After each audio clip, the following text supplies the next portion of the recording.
Hello, everyone. Welcome once again to another episode of Lack of Focus, episode 80, some faction action. I am your host, Ed Horn, and alongside me tonight, Mr. Kris Sheriff. How are you doing, Kris? Oh, good. Thanks, Ed. So you're doing all the work today. So those of you that are tuning this on the audio recording side, this one was done live on Twitch right now. So Kris is super hectic right now. He's pulling his hair out as he's trying to manage social media and Twitch. And oh, by the way, produce our show. So I just want to say thank you at the top. Oh, it's okay. Of course, my friend Sean Dorsey. Sean, how are you doing, my friend? Good. How you guys doing? I checked to make sure I wasn't muted there. Yeah. Because it's live. The audio version of this, it's all going to get edited out. But the people that are watching on Twitch, if that does happen tonight, you're going to get all the bumps and burps and all the other fun stuff that happens behind the scenes. So anyway, so tonight we've got a couple of things we want to go over. Of course, there's a brand new ship. X-Wing's still kind of a thing. The space squid has been released. It's been seen in the wild. So we're going to kind of go over that a little bit, just really briefly. Main topic for the show. Kris had an interesting topic he wanted to go over, which were some of the faction-based cards in X-Wing, and if they do or do not give the correct feel for the faction. So that should be an interesting discussion. But of course, our most favorite subject to hop over, and then it's going to be our flight deck stuff we've been doing. And oh boy, can I not wait for this one! So I'm going to wait to the end. I'm going to talk to Sean. Sean, what have you been doing lately? I think last weekend we did some Inquisitor Martyr. And we still plan to do that tomorrow. So if you still want to watch, we'll be doing that tomorrow night. Yeah, if you're watching live, you'll be able to watch it tomorrow because that's a relevant statement now. It is. It is a relative statement now. So then, while Kris was what stream was it? It was your painting stream last Sunday. Yeah, Kris is actually got all of my flamers, whatever they are, the Hellblazers, all. Those guys got plasma rifles, man. Yeah, these guys all came off the sprues. So I have 10 of them in these little cups. So trying to keep everything sorted so that as I do it, it'll be done. Other than that, I'm still in preparation for some things going on in my life. So I had to focus almost all my time on that this week. I haven't really done much but work and then work on the stuff that's happening next Friday around the house. So not much as far as my gameplay goes, but actually that'll probably start to pick up again after next week. So should be good. Hopefully my son and I will start getting in a few games at least of some 40K. And I was super curious if you guys have gotten like some dice out yet. Not yet. No, it's mostly it's time on both of our sides. And then of course me only having 6 figures put together so far out of a billion. So that's our next step. But welcome to the addiction to plastic crack. Yep, and then I'm picking up Dominion tomorrow, so that'll be in the box, tucked away. Oh, and I'm working on my painting station this weekend, so it'll become my actual assembly. It's to the right of me, and I'm not going to show it right now because it's a disgusting mess. But it'll have a space where I can set up my airbrush ventilation. So when I get everything up here, I'll actually either post pictures or something for the world to see. But I built out of a tote an airbrush system. So it has a fan, a filter, a fan, so it can actually suck all the particulates out of the space. And then I found an old Cake Lazy Susan down in our basement, and I have that so I can. That's a good idea. Move the models around, and there's more. I bought another smaller. It's about like that big Lazy Susan that'll go on top of the Lazy Susan. So I have full 360 true rotation wherever I'm at. So if you're painting at the front, so you have the Lazy Susan circle and you're blowing the airbrush paint into here. Well, if you have dual rotation Lazy Susans, your model will actually never move. You can get it to any side you want it to be on. You don't have to touch it. You can actually do everything 360 on it, Oh, true 360, without actually having to reach inside the box. that's And interesting. so once I get it set up, I'll you know, I don't stream, so I won't do a stream on it. But I'll take pictures of it, and when we're live, I'll pull the camera I'm using over to that, and or as close to it as I can get. I also put a light in. It's a light that is auto, or it's a shut off light where you run your hand under it, shuts off Mhm. and on. But it's when you're painting and everything, that won't be affected. But so it has an LED light strip that's in there too. So you have good lighting, you have, and really I'm just going to use that for base coating or priming, Yeah, yeah, no, that makes most sense. things. But if there's stuff that, I actually have two airbrushes. I have a Grex and I don't know which one it is because I don't have the box up here anymore. But I have a Grex airbrush and then I have a Soltaire.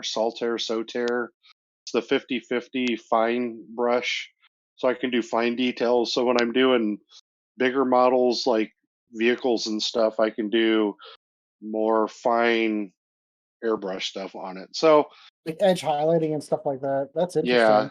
yeah. And I bought the That's a new s compressor. I that's a bought a skill I never picked up was airbrushing. It's maybe one of those things as I'm getting older, maybe I should give it a shot. I've always been a brush painter.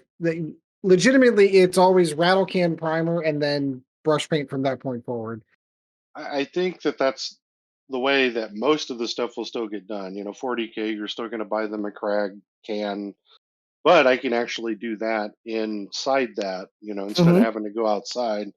I can do it in a conditioned space because the fan I bought, it's a computer fan. It's a 120-volt Yeah. big ass fan that it's like 450 or 550 CFMs that it'll pull through that filter. So, and then also have a second box that I built for it. It's another tote that I have an air purifier in. So if it's like raining outside and I don't want the window open or anything like that, I can actually still do it because there's a hose that connects the two that come together, and then it's basically you're blowing it into an air purifier box, and Interesting. so you don't get the particulate, and you would have enough movement in it where you wouldn't get the particulates anyway. They would get trapped in the hose. That's going between That's the really cool. two. So I'm like yeah, so it's actually a pretty neat system. I've built it a few many years ago, um, and then I've never used it. So it'll be cool to actually be able to use it and see if it actually works and does it. But with the new air compressor, I bought the new Grex air compressor that once it hits pressure, it shuts off. yeah. It's not like the other one I have is I'm not sure if it's who made it, but it's four airbrushes, but it never shuts off, and it's so loud. So the Yeah. Grex is so quiet, it's so nice, and it's you can fine tune your airflow with that. So I'm pretty excited to start that. So the one good thing is that once all of my stuff on my house is done, it'll literally just be fix the other part of this room up so that I can start painting. I bought a light similar to what Kris has with the magnifying thing in it. The ring light Um, and all that stuff. yeah, the ring Yeah. lights. So I got that, and my son actually bought a table so that it's like an artsy fartsy table, the type that can tilt. But he bought that the same ring light I did, but his table is real cool because it comes with drawers, so he can put all his paints and stuff in it and put everything away. And So jealous. So jealous of people yeah, that have the ability to have a room that they can just set stuff up in permanently and it's never going to get knocked over by a kid or the dog's not going to knock it over. yeah, Like I've got my little I don't know if you can see it on camera. I've got my little travel toolbox back there that's got everything. Paints, brushes, hobbing tools, glues, everything's in there. The right, upside to that, well, and I'll tell you, like, I'm getting ready to go on vacation, and I've got a challenge I've got to meet here in 2 weeks. I can just toss that in the trunk with some models I'm going to take with me on vacation, and I can paint while I'm on vacation. I can it's portable. I can just gone. Yep. There is that upside.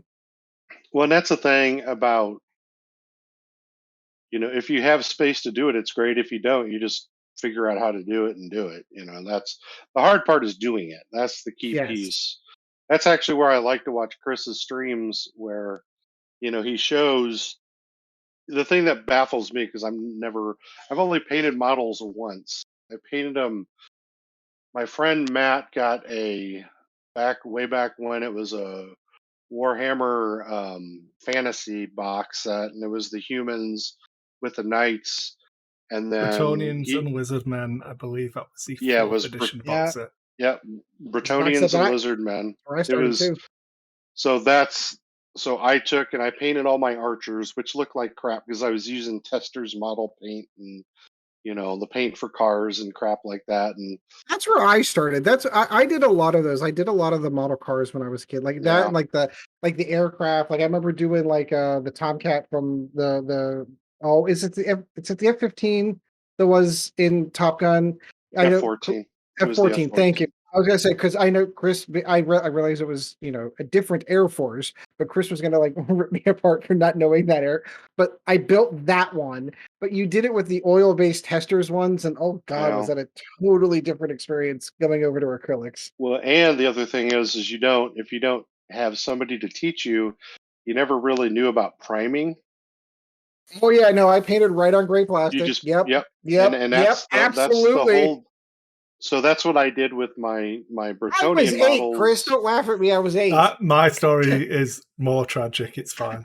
I was in the 20s when I was doing mine because I had done a couple airplanes. I did an F-104 back when I was a kid, and bought the camouflage paints and tried to follow the pattern, which I sucked at and stuff, but never primed it, of course.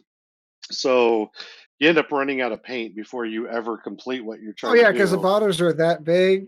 Yeah, and the layers you have to put on, when you're doing it, because you don't understand base coating, So it would have been a hell of a lot easier if I would have just base coated it olive green. I know that in my garage right now, one of the things I was challenging myself to do one year that I never genuinely got around to doing, I bought, because it's been so long since I built a model car. I have my dream car sitting in the garage, the 67 GT500 Shelby Mustang. And I always wanted to build one, but because I'm a much better painter now than I was when I was a kid, I was always kind of curious. Like, if I took the skills that I've learned painting miniatures to that arena, could I do a better job? Could I make it look as good or better than the box? Probably. Probably, but it all depends on if you're going to brush paint it. No, because brush painting on a big car on that big body would be pretty. Because you would see, unless you're perfect at getting everything even. That's where sable brushes come in, my friend. Fewer brush strokes. Yeah, the big. That's the thing. This is giving me that grin, like, nah, it's still gonna see him on those big wide straightaways that you're gonna have down the body. But I could rattle can that too with the color if I wanted to. I was thinking more like today, you can do it because you have better technology when it comes to models. Number one, the models are better. They're much more finite detail, much more pristine. Like when I was a kid, I used to get model cars and put them together. And I remember the one I had the most fun with was the Pacer X. You remember the Pacer car? Oh, I do. And it had the big bubble window in the back. And I ended up having more glue on the window than on the actual window surface than on the parts to attach it, just because that Tester's model glue was such shit, the orange smelling glue that it came out and you don't understand using toothpicks or other items to spread glue back then. Oh, I made worse mistakes. I used to glue those things down with I used to glue those things down with super glue. What you don't recognize is those clear plastic canopy pieces of the glass. I want to say not the fumes that come off of the super glue as it's drying can adhere to the paint, and then you get like this misting sign, like this frosting that goes over the glass that never comes off because it basically melts the plastic while it's doing it. I have so many airplanes I did when I was a kid that have like just the frosted canopy around the edges. Yeah. What I'm thinking about doing is, after building all this and getting everything painted and other stuff, because I have Legion stuff here. I know that I have some Legion stuff in Canada that will end up being painted for me, and At some point. but I have High some other. probability. Well, I have some other Legion stuff that I'll paint here because I bought the second core set, the one that came out later, not the one that you have, Kris, but the other one. The one that brought Yeah. the droid army in. Yeah, the droid army and the whatever they are. Anyway, the clones in. So I have that Back in the sitting. clones. Yeah, I just did it so that we would have, my son and I would have enough just to play. Mhm. If you just want to throw models down and play some Star Wars games, you can do it. I'm not looking to go out and buy tons of stuff because it seems like every time I do it, it just somehow gets ruined. So this is stuff I'm going to do to take care. But after I get all those done, my goal is to start doing model airplanes again. Ooh. With the airbrush, I'll be able to do, because I actually have a ton of airbrush stuff. No joke. I have, when I was at Nova, I bought a ton of stuff there, and then when I was at Chicago, what's the one, Adepticon, I bought a bunch more stuff. That's all like airbrush primer, airbrush paint, all that stuff. So I'm like, literally for years I've been ready to go with the airbrush, and of course haven't done it yet, but that's the goal, is to use the airbrush heavily when I do stuff. So doing planes will be nice because what I'll do is I'll cut out patterns out of cardboard for if I'm doing any type of camouflage paints. So I'll cut the paint, the all the, because I learned this, is you cut all the camouflage out of cardboard, tape the Can I that can I give you another piece of advice for this one for camo? yeah. Blue tack. What's blue tack? Blue tack is that Poster tack. yeah, it's that poster Oh, set. It's a so what you can do if you're going to pick camo, you go with your first color. I literally just did this with a model for the skypad landing shield for the Imperium for 40K. But you take blue tack over it, you just stick it down into those patterns that you want, and it forms a better seal than cardboard does. well Because it this here, what it does is you actually put, so it's two sides, and you're laminating the cardboard. And then he didn't use oh blue tack. He used another thing on it to where it does the same thing like what you're talking about. yeah, You well can puts The that buy reason Vallejo makes an actual brush template, like cover thing. So yeah, you paint it on. Have you seen like the like face scrub mask things, and it dries and you yeah, peel it off? and they peel it off. You paint it on. It's like a UPVC plastic kind of thing, and then you can just peel it off. peel it right off. Yeah, Yeah. I've used that for doing transparent effects on stuff when you get like spell effects on D&D miniatures. I'll paint that on before I prime Oh, it that's a and good then go idea. from there. Gotcha. Yeah. So that's the type of stuff that in the future I'll do. I have so much stuff that I've bought that I just like tucked away in corners, and I'm now finding stuff like just stuff that I've bought. I bought a kit. It was a full kit, like has the little, the cutting pad and stuff for, to put on top of your desk, and it's actually a nail salon kit, but it has like the files, but it has like super fine polishing files. So Yeah. when you're trying to do the really fine polishing stuff, when you're sanding, and I don't care about sprue marks and crap like that. Truthfully, I'm not that kind of guy where I'm going to worry about every minute detail, but No judgment in any way, shape, or form. Mold lines always stand out to me on every model I ever see painted. I always want to be like, yeah, no, I get that, but for me, it's like, but I have the tools now, so I yeah. have the ability to sand off those without just tearing the crap out of it, which is what I do normally. I Oh, have what like kills the, me?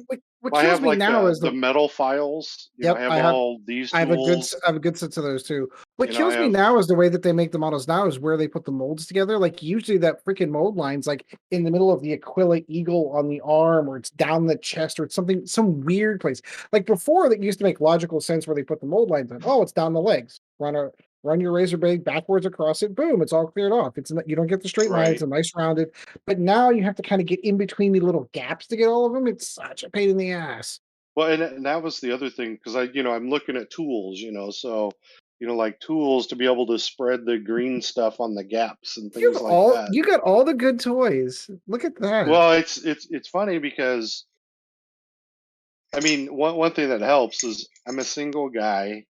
I have a decent living. I can do a lot of things that some people can't, and so I can. I can spend the $8 to get the toolkits and to make Sometimes sure it's that just knowing that you need to get that kind of stuff. Like most people yeah, don't like. That's one of the all right. So my two pet peeves for models, mold lines being one of them, model gaps are the other.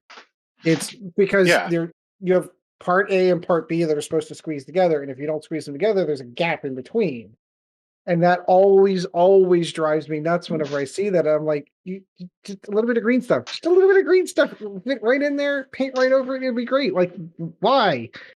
Buying this is a lazy Susan that I was talking That's about. an So idea I'm going to steal from you. I've never this is thought of that. so I actually have a bigger lazy Susan. It's actually for cakes, and then this one spins. This one all set on, and there's more.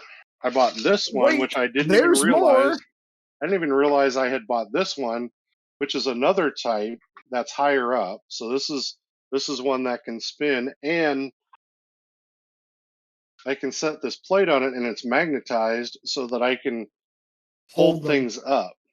That's You know, I beautiful. That is I a can good sit setup. there and hold things up. So now not only can I paint one way, but I can also spin this too to be able to paint 360.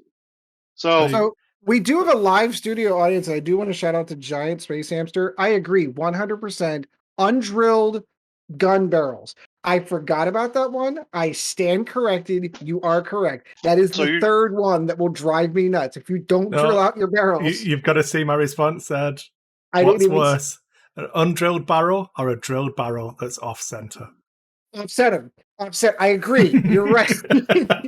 You're right. The offsetted ones are worse.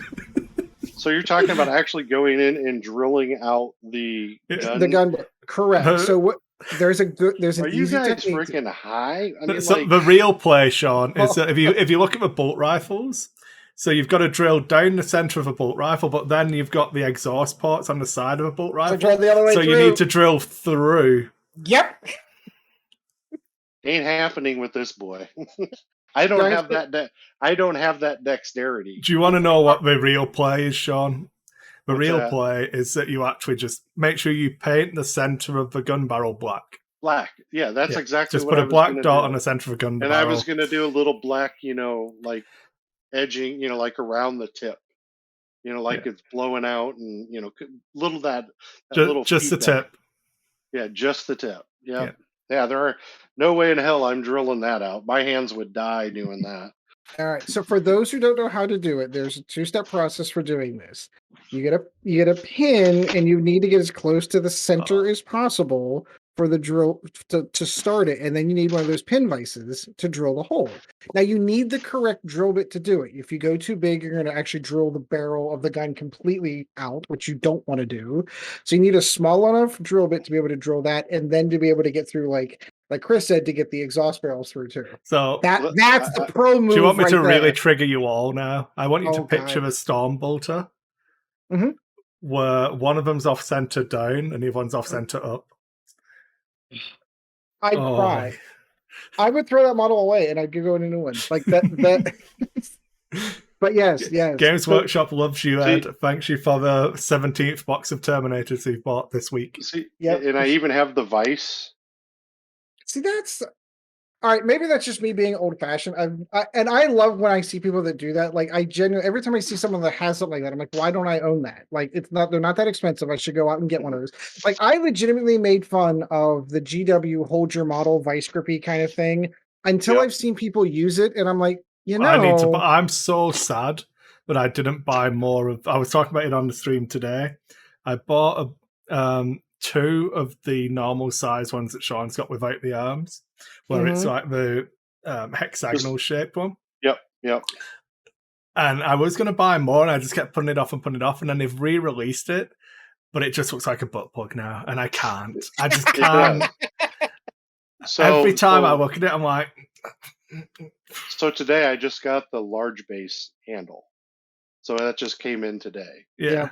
So now I think have the I'm going to handle. break down and get one of those, legitimately. Well, ultimately for me it helps because of my hand problems and gripping and stuff. It really will help being able to do that. And it's like I'm looking to. So my desk is here, so a little behind the curtain stuff. But I still have my figures in blisters. I have, what is this guy? Uriel Ventus. I have Uriel Ventress. Yeah, so I have those boxes. He's crossed the Primaris divide, and he's now stronger and faster than ever. Out in my living room, I call him Robert Goulet, but the big guy. Rabute Gulliman. Yep, I have him out there. So like I said, I find stuff all the time where it's just piecemeal in my house because I move stuff around so much that, well, in my basement, I cleaned out my basement and near 2,000 points of Space Marines fell out of it. Yeah. The one thing I need to get, and I have pipettes, so if I want to pull paint out, so I don't really need the bottle tops that Kris has. I found my 1,000 pipettes that I bought like 3 years ago. I don't know. So again, we might be sharing information that people may not have seen on Kris's stream, but Kris has these toppers that go directly over top of GW paints. To me, they look like the top of a soda bottle. Doctor tabletop. Drop toppers. Yeah. So if you think of like your typical Coke, Pepsi, whatever beverage you drink, like the 2-liter bottles, how they taper to the top and they have a little screw top on the top. They have these caps that go over top of those because there's a huge one of the major problems with Games Workshop paint pots, not the paints themselves, but the paint pots, is that they don't seal for shit. Mm-hmm. So you end up spending top dollar for some of the most expensive model paint that if you put into your box or put on your shelf, over time it just dries it out, and then you open it up and you're looking at just pure pigment, like all the water is evaporated out of them. Right. So there's a huge community of people that go ahead and takes all of that paint and then pours it into like a Vallejo style bottle dropper, so you can just tip it over, put it onto your paint palette, put it onto your wet palette, so that it preserves the paint better. And then I saw Kris using those, and I'm like, that's phenomenal. You just put them right over top of a GW paint, then I don't have to do any transfer, none of that stuff. So Joe's off. So Joe's working this weekend. So I won't have time to do any more prep before, because we're going to be streaming tomorrow. We're going to be doing a paint stream on Sunday again. So I won't have time to do prep work, but I plan on getting all of the Discord bot, not Discord, the stream, Twitch bots and everything set up. So once that's done, I will do a giveaway for some of them. So probably not the painting stream on Sunday, but maybe painting stream next week. We'll start doing giveaways for it. So it should be fun. Yeah, totally not sponsored, but I highly recommend those. Like, I'm genuinely I'm gonna go when I get back from vacation. I'm ordering some of those because that's phenomenal. I'm gonna order some from the Sentry box so that when Kris is ready to send my stuff, they'll come with it. Yeah. So I did post in our Discord podcast crap. I posted a link to my Uriel Ventress. Oh, I missed it. Let's go. Oh wait, I think I've seen that model. Yeah, it's just for Sean because he's just bought it. So, I mean, I can bring it up. Because of the magic of the internet, I think this will work. Get that. There That's you go. Awesome. Yeah, so he did that's my Instagram, and you can see the Uriel Ventress now. Yeah. Mine will be nowhere near as good as that, but that is cool. And it's a cool model, Sean. Please take really note that the gun barrel is drilled out in that photo. I was just going to say. So did you just drill the tip out, or do you drill the whole It might come like that, Sean, if I'm being honest. Oh, really? Oh, really? Yeah, it might be. It might not. I mean, that looks pretty on center for me, so it probably came like that. Hard to say. You have to I let me would know. have to open it, which means I'd have to start pulling it off the sprue, and I don't want to do that yet. Yep. Once So, you start. yep. Yeah. So to sum up my what should have been a 3-minute flight deck turns into a 30-minute flight deck. It's all right. I was just watching Ed get more and more flustered as I'm typing away, interacting with chat, and he's like, "Oh, what's going on? I want to be involved in this. Yeah. All right, Should I acknowledge a chat? I don't know what to do. We've not done this before." well, true transparency. This one being our first quote unquote live show, like I wasn't sure how much I was going to be paying attention to that, but I just glanced over and saw a giant space hamster's comment, and like, yes, I totally forgot about that. All Yeah. right, So really quick, lack of focus is literally a lack of focus. So yeah, It's there's a an reason for the X-wing name. podcast. It was always an X-wing podcast. It says it in the corner up there. yep, it's an X-wing podcast. That's what we'll call it. All All right, right, so I'm going on mute now, guys. well, I don't know about mute, but all right, Kris, how about you? What have you been doing lately? I mean, aside from streaming, like you finally you fulfilled one of your goals and decided to sit down and start doing a painting stream. One that I have enjoyed as I'm folding my laundry. I'm sitting down and Yeah. watching Kris paint, and everyone gets to sit in and jump in and chat with Kris, and I'm like, "Ooh, wait a minute, I might have to do that sometime." So, I think I mentioned it on the last show, and it's been something I've been meaning to do effectively since I started Dice It, which must have been 5 years ago now, something like that. I don't know. I feel like that predates Nova, doesn't it? Like the It old doesn't show. predate it. We were still doing Nova when I started doing Right. Dice It Yeah, that's kind of what I meant. content. Maybe that's what I Yeah. meant. Like it predated It predates the Lack of death. Focus, obviously, but yeah. Yeah, it predates the death of that show in the beginning of this one. Yeah, and I meant it. The only time I used Twitch was when I was doing events and live streaming any events. But now I just hadn't touched it because I was like, I'm not going to do it unless I can dedicate time to doing it properly, which means I need 3 streams a week. If I'm not going to do 3 streams a week, is it worth streaming at all? And then I didn't do it. Put it off because like, what if I do it and I'm just bad? And then All right, so I can give you constructive criticism. I've watched a lot of painting streams. Yours is not bad. it's It's not not. even, it's more that like I don't know why I was worried about being bad because I think it was definitely the Indominus box on the Dice 8 YouTube channel. I have a not Dominion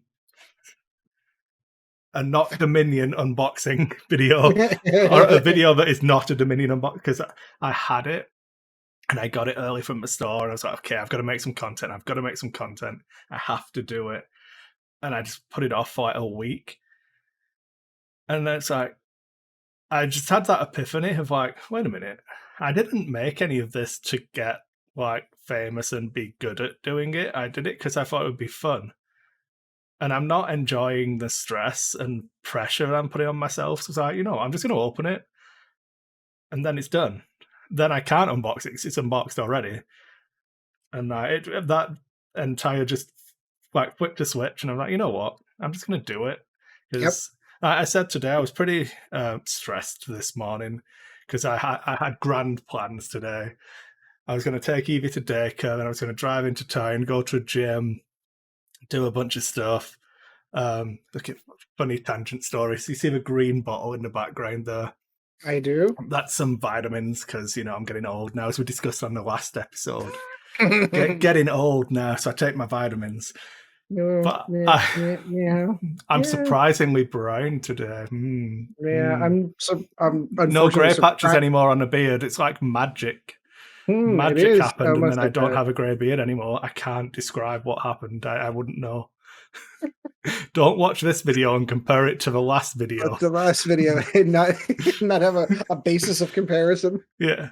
But on said video, I was talking about doing vitamins. So I ordered them off Amazon because I can't, every time, like, the Walmart in Cochrane's terrible. I should know, I used to work there. It's terrible. So I was going to do that, like, subscribe and save on Amazon. I clicked through and they arrived and I'd ordered over 50, like mail over 50 vitamins. I was like, You know what? It probably doesn't really matter. It's all the same crap. But I can't. I'm not taking over 50 violins. So I'm gonna return them. Fundamental problem. Like, nope, not happening. Yeah. So I thought they meant there were over 50 in the bottle. No, it's like there's 60. I think there's 90 in that bottle for males over the age of 50. Well, that's over 50 in the bottle then, right? Yeah. But so I was going to return them today, and then we've had thunderstorms yesterday and today and tomorrow, as well as being. And I was like, yeah, cool. We're gonna have thunder. It'll cool down and rain. No, it's just humid now. Yeah, it's now damned hot, and I'm sweaty. welcome to Nebraska. Yeah, because that is literally our entire summer. It's just hot and humid, and you just die. The reason I got up a minute ago was to let the dogs upstairs because they've been hiding in the basement since last night. Because of the thunderstorms? Yeah, but like, they woke me up. I've been sleeping in the basement. You can't really make it out in the shot, but the sofa is now a bed, and I've just been sleeping down here. Yeah, you can see that. So you guys get a different camera. So I can do this, and everyone else can still see. Yeah. Two cameras. Like magic. Kris is the professional. Yeah. The consummate professional. Yeah. So full disclosure, that's one of the reasons why our house, the way that it's set up, it was a 3-bedroom house at first. They finished the basement. And one of the things they did was put a large bedroom downstairs, which my wife and I took. I took that, full disclosure, for summer because cold air sinks, and my room is one of the coolest rooms in the house. So I am definitely one of those classic, the room is cold and I've got a nice, really thick blanket over top of me kind of thing. That's the only way I could sleep. But so the dog, I could see it flashing through a basement window and in the thunder. Yep. So that kept the dogs awake, and they kept me awake. So I woke up this morning and I was like, just screw all of it. I'm not doing any of it. I'm doing none of it. Then I was like, then I got the car keys and put my shoes on after dropping Evie off and everything. And I was going to drive into town and just get a McDonald's breakfast. I was like, you know what, Kris? If you're not going to go to a gym, you're not driving into town to get a McDonald's, you absolute moron. I want a cretin. So I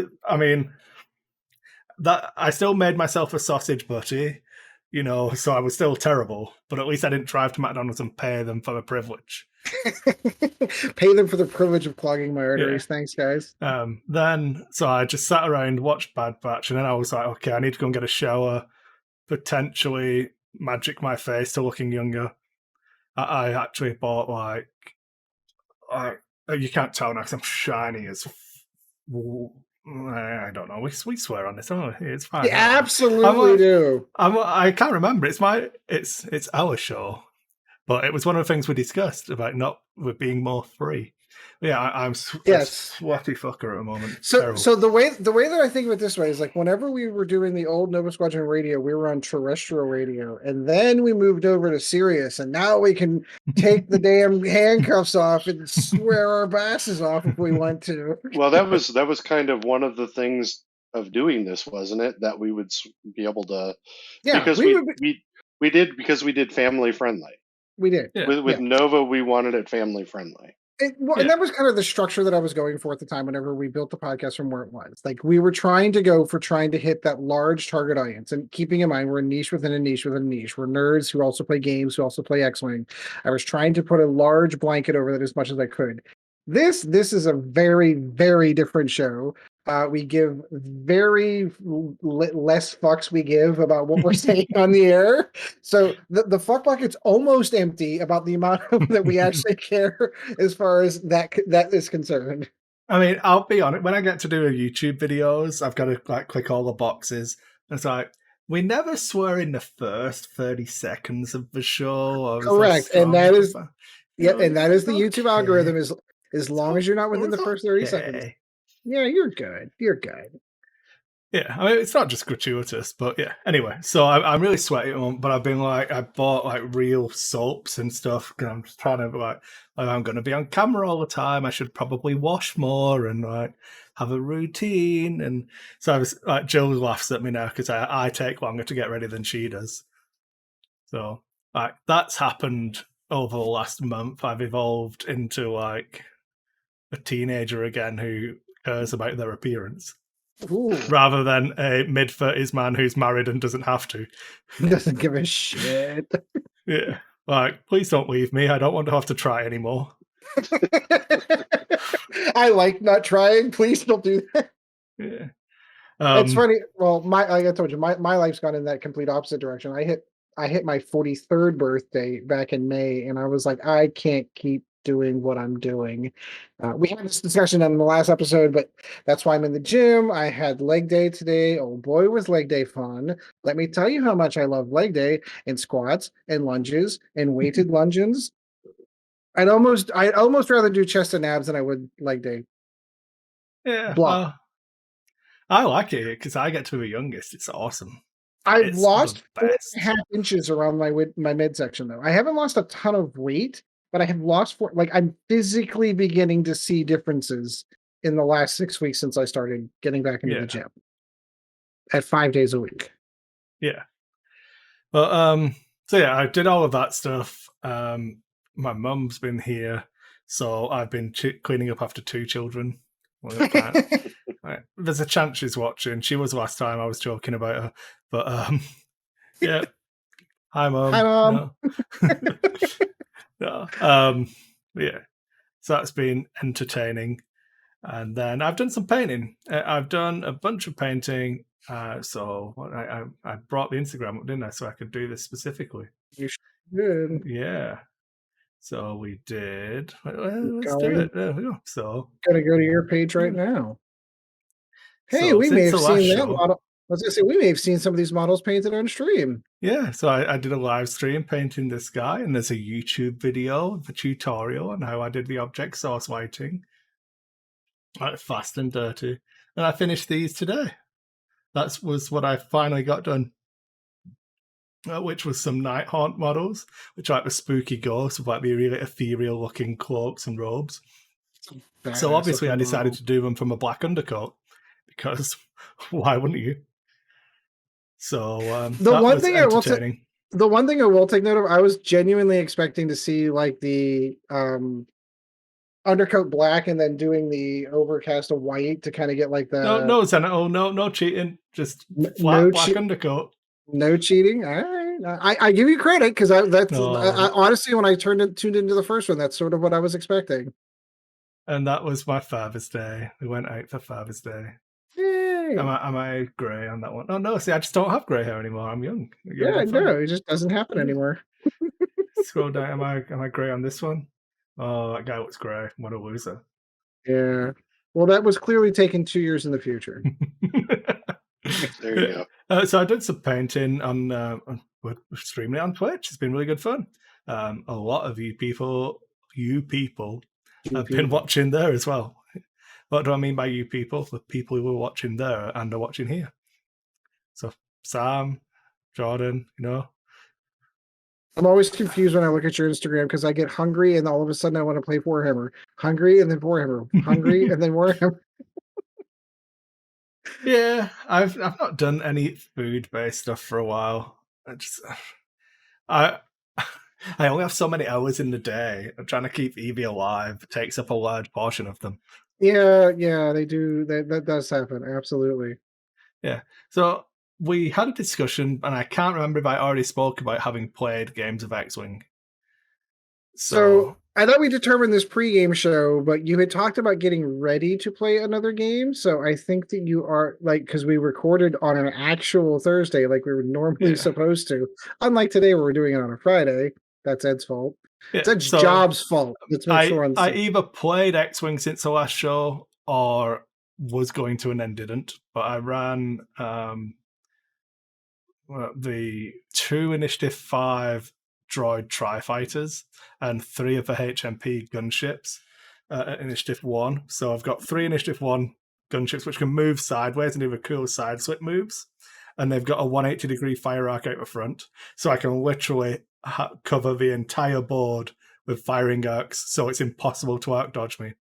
Hell yeah. And then I've got 2 I5s who their chassis ability or whatever is if I've got a target lock on you in the system phase, I can spend it and just look at your dial. So yeah, it seems good, man. It's good fun. I think it was a really cool list. I'm going to try it a little bit more. There's points in there for a little bit of like maybe like 6 points, I think, for flavor. And maybe 7 points for flavor. I was using the like rocket boosters, which gives you slam on the tri-fighters, so you can slam up the board for the first part of it. Oh, gotcha. Yeah. Like you can't shoot while you've got them, but it gives you a bunch of flexibility on how your first engagement rounds go. And then I was using Predator. Or I would have been if I remembered I had it. I paid points for Predator because apparently I didn't want to bid and then just failed to use it because I forgot I had it. Who needs a points bid? Yeah, that's been good fun. That's the list that I was enjoying at the moment. I got a phone call from the store on Tuesday saying that my Thai RB had arrived because obviously I said I bought 2, and then we had that big discussion about Vader Wingmen. And I said, maybe I will run 2 Thai RBs and Vader. Then I couldn't find my second one because evidently I'd returned it to the store because it sold out. And I wasn't going to use it. I do remember that story now. So, because I was really excited. I was excited to use it and then couldn't. So the one I special ordered came in, so I now have 2 again. Yay. So that list is going in the box, Vader and 2 Thai RBs. It's going to be my Imperial list. So if Chad does decide that he wants to do X-Wing at some point in time, I'm going to have to order that box set just so I can get Vader. Yeah, I'm not gonna run that the TIE Defender that comes in that box set. It just doesn't feel Vader to me. I don't think I'm gonna run the red one, the Countess Dryad one. I might do the Bloodstripe one for that though, like the Vesserin. I think I might do him for Vader, or just do a straight up like bare chassis. So I have plans at some point to repaint a Defender for Vader, and I want to paint Inferno Squadron TIE Fighters in the black with the red symbol on the wings. Yeah. On the solar panels, not wings. Because solar panels work all the time, no matter what, even if you're not near a star. Oh, you could be near a star, but then a planet might eat its energy to shoot death lasers at other planets. Who knows? It could.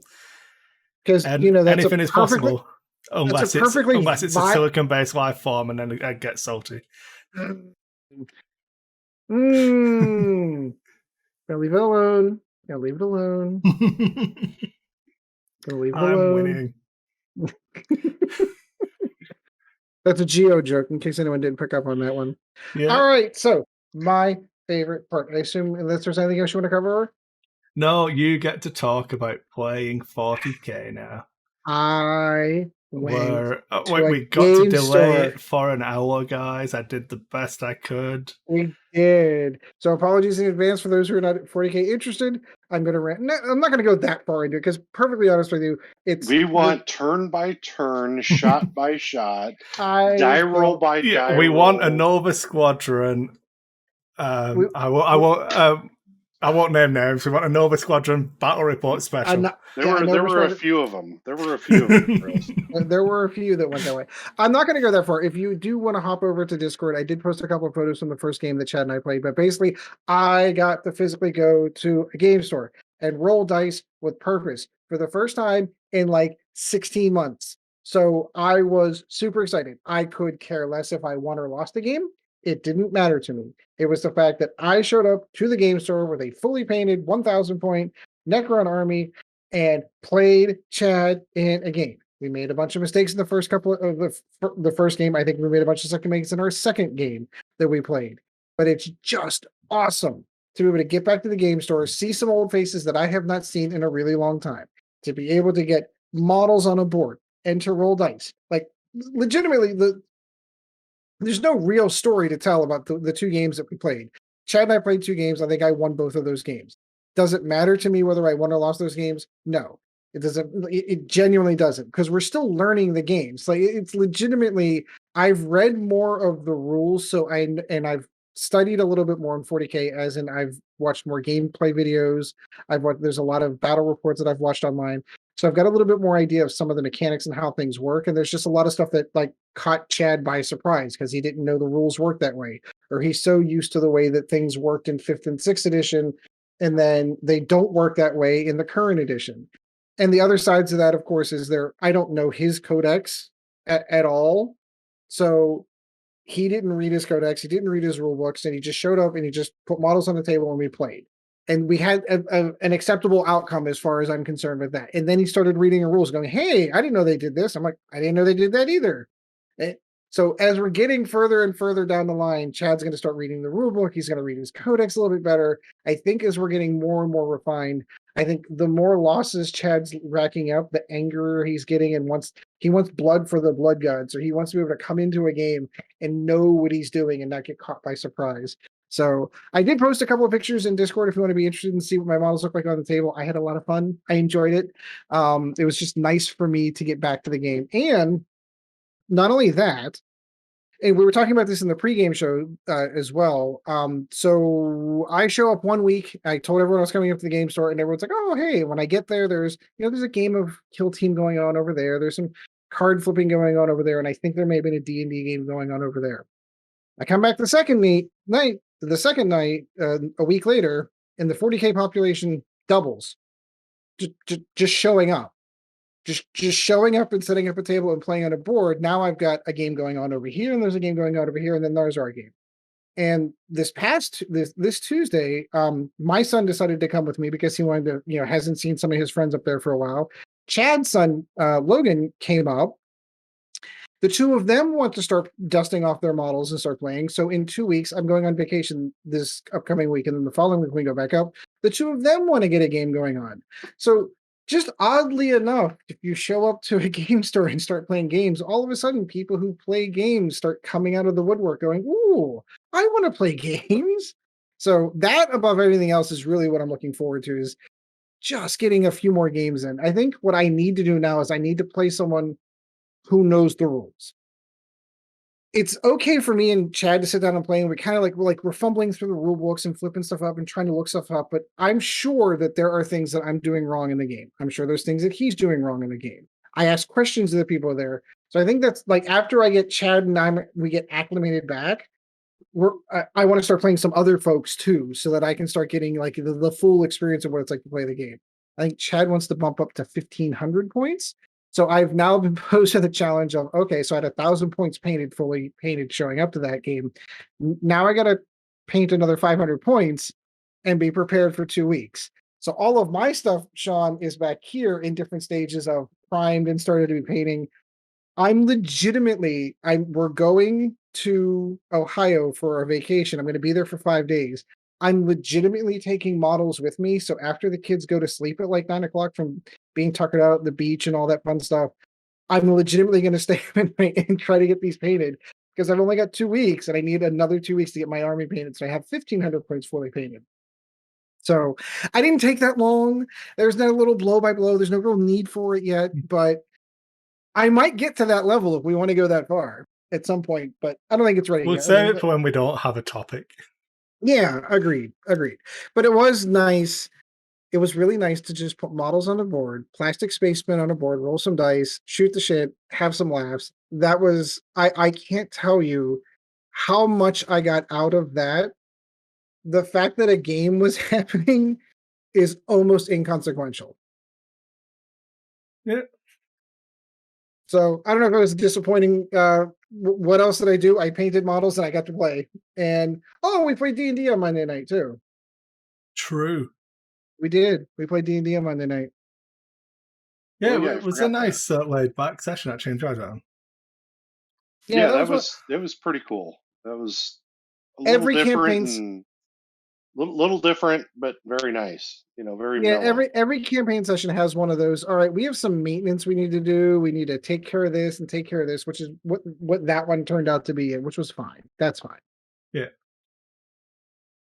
So, live update just before we move on. So my painting a model a day. I am currently 42 models behind for a year. which makes me feel a little bit bad until I look at the number of models I've painted this year, because I've painted 41 models this year, not including the 21 models I have on my does not count list, because we decided that if it's not on a base, it doesn't count. So my Rohirrim houses, my Rohirrim fort, my chickens, my traps, trapdoors, objectives, so 8 objectives don't count. Oh, no. So What about a tank? What if you painted a tank? you know, it's like That's scenery and like stuff that isn't a game piece. I don't know. All right, so I highly, highly disagree with those rules. All right, so one of the things you'll take note of, again, I keep plugging the Discord. If you go into the Discord, one of the things I'm not fond of is the fact that the terrain there is not all the terrain is painted. So for me, if this were being played on my table at home, all of my terrain's painted. Yep. And there is a certain thing to be said for immersion into a game. And when you can sit down and get down to eye level and you're trying to figure out whether your models can shoot through a window, it's just the aesthetic. Like that's part of the game is having that. I personally consider terrain a model. And they're bigger, so they take more time normally to paint. So I absolutely would. Here's what you do: you take your model, your terrain, and then you put them on a base. They're on a base. They count. Yeah, if you want. If you want. I don't. So the other thing I tried to argue was that my Armada fighters. So I painted 17 bases of fighters, which is actually 51 ships. So I painted them all individually, but apparently it only counts as 17 stands, so it's only 17 models. Oh, that's kind of rules lawyery to me. I don't know how I feel about that. So if you count the terrain and all of the fighters, I'd be ahead, you know. Mm-hmm. But it's fine. I'll play by the rules that I arbitrarily made up before I started. And I've just got to get 42 models done. So I'm trying to apply that to a 40K thought. And I'm thinking to myself, like, okay, so I have a model. Almost every army has a quote unquote swarm based model where you have 4 little models that make up one. So Tyranids have things like Ripper swarms, Necrons have things like Scarab swarms. Do I count the 4 little scarabs on a base as one model or 4? And I count it as 1. So as much as I hate to so that one I have to kind of agree with. Yeah. Sorry. No, it's good. I'm happy. It's fine. I'll get caught up. All right. So shifting this back to X-Wing a little bit, the Space Squid's out. Yeah, they've been seen in the wild. They're real. Got a bunch in the set, like a worryingly large number. If I'd have been responsible for ordering them, I would have felt bad with the number of Space Squids we have. So, you know, if you're looking for a Space Squid, just email orders at Sentrybox. They'll sort you out. It's a nice looking model, if I'm being honest, and all the tentacles come off. So I think it wouldn't be that hard to reposition. Because I want to, if I get one, I'm gonna get a Rebel transport. And it's going to be devouring the Rebel transport. I'm going to do the Kraken in space. Yeah, I couldn't not, and I'll still have it fit on the base somehow. I'll remount it, but no one's ever going to run that GR75 anyway. So it always kills me that was the ship that they chose to start Epic with, was the GR75 that has no gun. It is a support ship only. I mean, don't get me wrong. There's hey, cool. I saw that in Empire Strikes Back. It was a roll of the dice on. If it had tanked, I imagine they would have cancelled the CR90 and not done it at all. My sneaking suspicion is they probably had both those in production at the same time, because they started my sneaking suspicion when I was a player tester. Oh yeah. Okay, maybe. But again, now anyway, I don't want to go. I don't want to go. I don't want to breach my NDA. Screw you. An NDA with a company that doesn't have the game anymore. Oh, it's fine. It's fine. Besides, after first of all, your name is on the box. So, like, legitimately, after something's published, you're allowed to talk about it. I think there's some things internally you're not allowed to talk about, if I recall the rules correctly. But anyway, so yeah, if you're interested, go out and get yourself a Space Squid. I have a tendency, like, all of these are bound for Kris. The only thing that I intend to keep are the epic ships, and it's an epic ship, which means I've got to buy it. Yeah, like I would be awfully tempted to just get rid of everything that doesn't have like current black packaging. And I'm like, you can cash in on those gunboats so much. I think like we're going for like $100 each at some points in time. What? Everyone likes an assault gunboat. I have four of sorry, them. everybody likes an Alpha class Starwing assault gunboat. I have four of them. It's $400, man. Not if you send them to me, it's not, obviously. No, they're all right. We're gonna live price check here. Live price check here. That can't be. Alpha Wing, Alpha Class Assault Wing. Yeah. Holy crap. How much? The first one that I see, well, obviously it's the first one that advertised, is $180 in the box. Yeah. Like, hang on, I've got it. You've got to be kidding me. If you go to a sold listings, Yeah, like, that's probably. If you listed a gunboat at like $60, it wouldn't take 10 minutes to sell. I'm pretty confident. Let's go ahead and show sold. Why? Where? I know this is great live coverage. Accepted offers. No, that's not what I want to see. I want to see closed. All listings. That's ludicrous. Yeah. Completed items. There we go. What? Out of the box, $100 someone paid for. In the box, 202. In the box, 147. In the box, $86. Out of the box, $80. In the box, $98. Yeah, that is, if you listed it for 3 times what you paid, open. That is insane. Someone sold 2 of them out of the box, $269 for 2 X-Wing ships. It wasn't that bad. It wasn't that bad between waves 2 and 3, when legitimately way back in the before times in first edition, when the only thing that you could buy were starter sets. Like the starter sets, the Millennium Falcon and Slave 1. I'm sorry. The starter set, the Millennium Falcon, and Boba's ship. Don't be a moron. Don't make me come in there. What's the Aether sprite that Anakin flies called when you look up the Lego set? Is it called Anakin Starfighter? It's called Anakin Starfighter. I'm just checking. Is that because the word Aether sprite's offensive? Or is it because it's easy for children? And it's Lego. Get a grip, internet. Get a fucking grip. No, tell me how it's even worse. So I was so fucking triggered today. You've got me going. So I've had that, which is just completely ridiculous on my feed. I thought you'd. Then I'm in a Necromunda group, and they did a box of. So the Games Workshop, because they're, in my opinion, a relatively cool company, Dame with the Kids, all of that.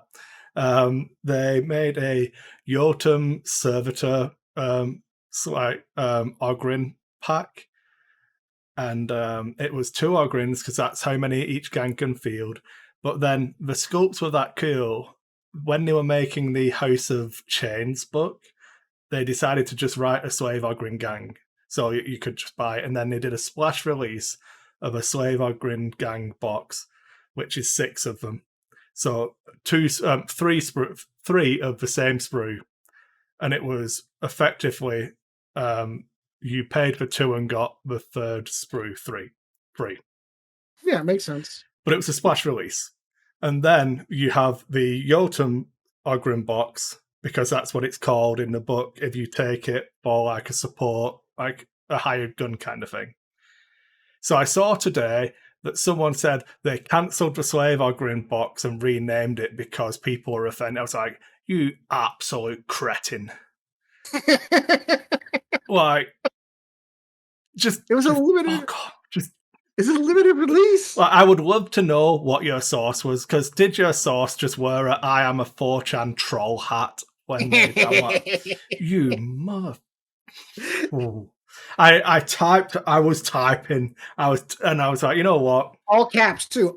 Definitely all caps. Oof, oof. So anyway, to get back on topic for a moment, it wasn't that hard in first edition when the only things you can get were Slave One, Millennium Falcon, and the starter set. So for example, I ended up paying $30, which was double MSRP at the time, $30 for the TIE Fighter box because I needed Howrunner. And she only came in the expansion blister. You had to get it from there. Just like you only got Wedge and Tilly's from the booster, from the blister pack from the X-Wing. But like, I remember thinking at the time, oh man, I'm paying double the MSRP, but you can't find these things anywhere. And feeling like I got a little ripped off. $100 that I'm staring at that sold 3 days ago. Stays a second. $202 for an in the box Alpha Class Starwing unopened is insane. Want to send them to me? I'll give you a good price. You're gonna give me $8 for them. I don't know about that. I think those ones there, those might be like, they might end up on eBay like tomorrow. I've got 4 of them sitting in a box back there because I paid $15 for them when they were $15. So I'll be honest, Ed. You should keep one of them because you're going to keep your X-Wing and you play Empire. I am. So you should keep one of them. But even selling 3 is a conservative $300. Yeah. It's halfway to a MSRP video card. Because there's equally as mythological creatures as, albino unicorns. All right, so I guess that was Ed's and lack of focus's market watch on what models to sell on the open market. So any other models that you're aware of? X-Wing ships, just send them to Kris at attention Kris, the Sentry Box, Calgary. We'll sort you out. I'm building a PDF for you so I can send you pictures of everything I'm going to send so I can get it. Because my wife's like, you're going to send all their stuff and not know what you're getting for them? Like, maybe you should have Kris give you a quote before you spend, I don't know, $50 to mail them to them. I'm like, all right, well, maybe that sounds like a good idea. Yeah, so, the thing is, I'll be completely upfront.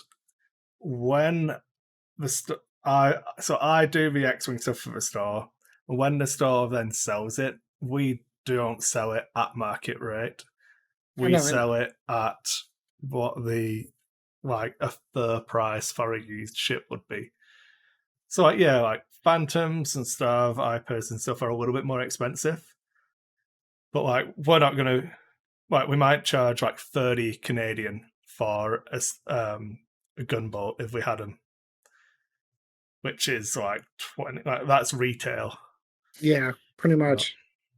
Yeah. I don't get it. Because it's supposed to be a service for a community. It's the reason why we do use X-Wing. It's so that the people who didn't play X-Wing in first edition can have cool ships. Yeah. And it's legitimately, it's just stuff sitting here collecting dust as far as I'm concerned. And it's going towards a good cause for me. So I've been reliably informed that your stuff should be assembled by this weekend. So maybe. All right, now I've got no choice. Once it's together and when I'm sitting there in my living room watching you paint them on stream, I'm gonna have no choice but to send. It's either that or I'm sending you cash. One of the other. One of those two things has to happen. Not wrong. Were you able to get in the Morganville? So I can get the box of 3. I can't get the Character TX. It's out of stock everywhere. All right, I might have to eBay one to you then. Oh, there's no point. You might as well wait until I can get one. It's they will come back. Yeah, Games Workshop's been finicky. You're gonna lose me. My internet's crapping out, so I'm gonna bail and see if I can fix this. If not, Okay. just have a good rest of the show. Oh, Yeah. bye, Sean. Yep. See you, Sean. Okay, I need to resize Ed's picture. Oh no. Oh Oh no. How's this box? Oh, that's the image box. Oh no. Doing it live. That's me. See, now you can see both cameras. Oh no, behind the curtain. So we get rid of that one. Then I can resize Ed so you can still see his handsome, handsome face. And we're good. We can run with that. That'll work. Easy. Seamless. So my internet just hiccuped too. Maybe we've got a nationwide thing going on. Yeah, well, thunderstorms are still going okay, so I'm fine. That's really bizarre. Sean says I'm having internet issues, and then boom, mine decides to say, "Hey, we're going to take a crap too. We're at it." Wait, someone said internet issues. Let's go down. Yeah. Okay, so shall we move on to the main topic then? Is that where we're at? That's where we're at as far as the notes that we loosely threw together right before we decided to do a live show. That would be the one. Okay, so I suppose I can move these down and you can see them on the screen now. So I just did all of the faction-specific upgrade cards. So, do you want to pick a faction and we'll start there and we can have do you want to chat? go? Do you want to go with the premise first? Is it what we're really going over? So, one of the things that I was thinking about, it kind of comes into the hyperspace feel, and I've had that conversation in the past about what the idea of hyperspace is and why it exists. Hyperspace is X-Wing. I've given up. I've given up. No, it's extended now. Everyone plays extended instead. Yep. But given up. Doing. Can't win. I wanted to basically go over the faction-specific cards because obviously when it launched, we had Selfless for Rebels, Ruthless was Imperial only, and Fearless was Scum only. And they kind of gave you a little bit of a feel of what the faction was about. So like Selfless is absorbing damage for your friends. Ruthless is you do damage to your friends to make your hits on your enemies hit harder. And Fearless was just it was the Mandalorian card. Just put it on a Fang fighter, sit at range 1 in arc of someone and say, well, let's go. You know? Yep, and that's pretty much Scum. Yeah. But then they broke out into these other factions. Yeah, so one of the major wins for second edition, I might add. Yeah, 7 factions is good. 7 factions is really good. Yeah. I still don't think that they're all on the same level. I still think that some of the factions are. It's a joke. Quite frankly, this hyperspace rotation is an absolute joke. This was going to be the topic I picked for tonight. But then I was like, it's talking about competitive X-Wing when you've just been on a 40k bender. So you're going to have no idea what's going on and it'll just be like, I could be educated too. Yeah, so, okay, we'll do it and we can touch on it now. Yeah, let's touch on it. We've got, consider First Order, all right? There's Exhibit 1, Exhibit A. So let's consider First Order in Extended and compare them to First Order, compare them to Rebels in Hyperspace. So taking into account what Hyperspace is, it's a restricted format which reduces the number of ships. I've got this written. It's not just ships, so while he's looking that up, it's not just ships. It restricts pilots. It restricts upgrades. So Hyperspace in my opinion, and God, here we go again. In my opinion, Hyperspace should be what X-Wing is. Hyperspace should be, this ship's too powerful. If you want to play, it should go, and I always draw this comparison, I'll draw it again. If you want to draw the Magic the Gathering comparison, Hyperspace should be standard. That is what everybody plays at. But they also have a special event called Modern, where you get to play with all of your toys. And there are different categories, but standard is the standard. Standard is what is the in stuff, the new stuff that comes in, the new releases, all of it falls into standard, all of those updates.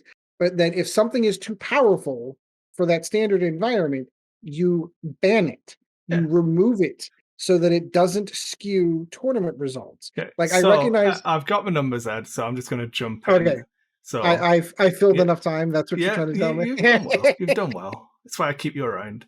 Woo! For your show. Ours, I've never have I ever used the words "my show" ever. I know. In I 9 years of podcasting with you guys, never have I used that phrase. know. So, First Order in Extended has a maximum number of pilots is 33. There's 33 options you can take.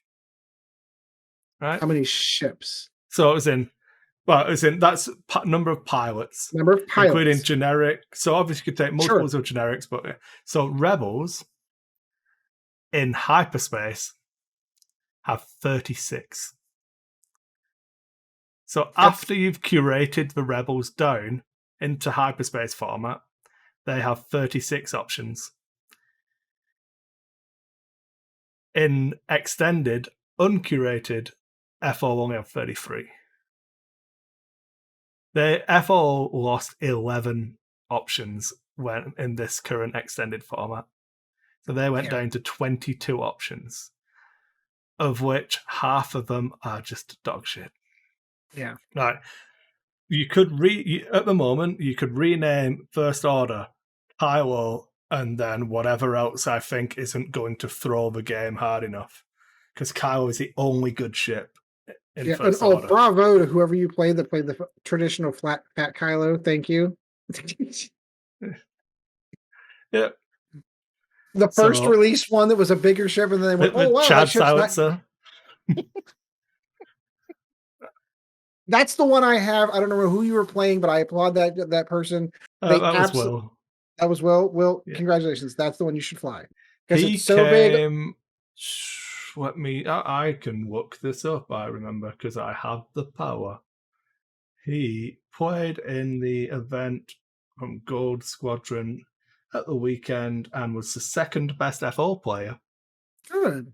He missed out on I think it was 100 MLV to be first. And what was his overall record? I'm just curious. I'm just looking it up now because we had it in the chat, so I'm just want to make sure I don't lie to you. So he was second overall in faction. He had 100 MLV less than the guy who came first, with the same win-loss ratio.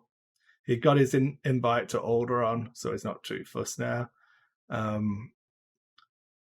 He finished, I want to say, 20th overall out of 160, flying triple silencers. He was 4-2, I think. That's respectable. That's respectable. He was whining all morning, just sending me messages, our group chat messages about how bad his dice were. And I was like, you're flying 3 ships and you shouldn't be rolling dice. You win by 1 point and then just fuck off. Yep. Right? In those competitive environments, that is how it goes. Yeah, well, this is the thing we spoke about when you were trying to fly Kylo. Like, you don't win 200-0. You get Sean's back, maybe. So I need to move you back down. There we go. I'm on fire. I'm all over it. It's easy. So, you hear me, Chris? Yeah, I can hear you. Okay. Back.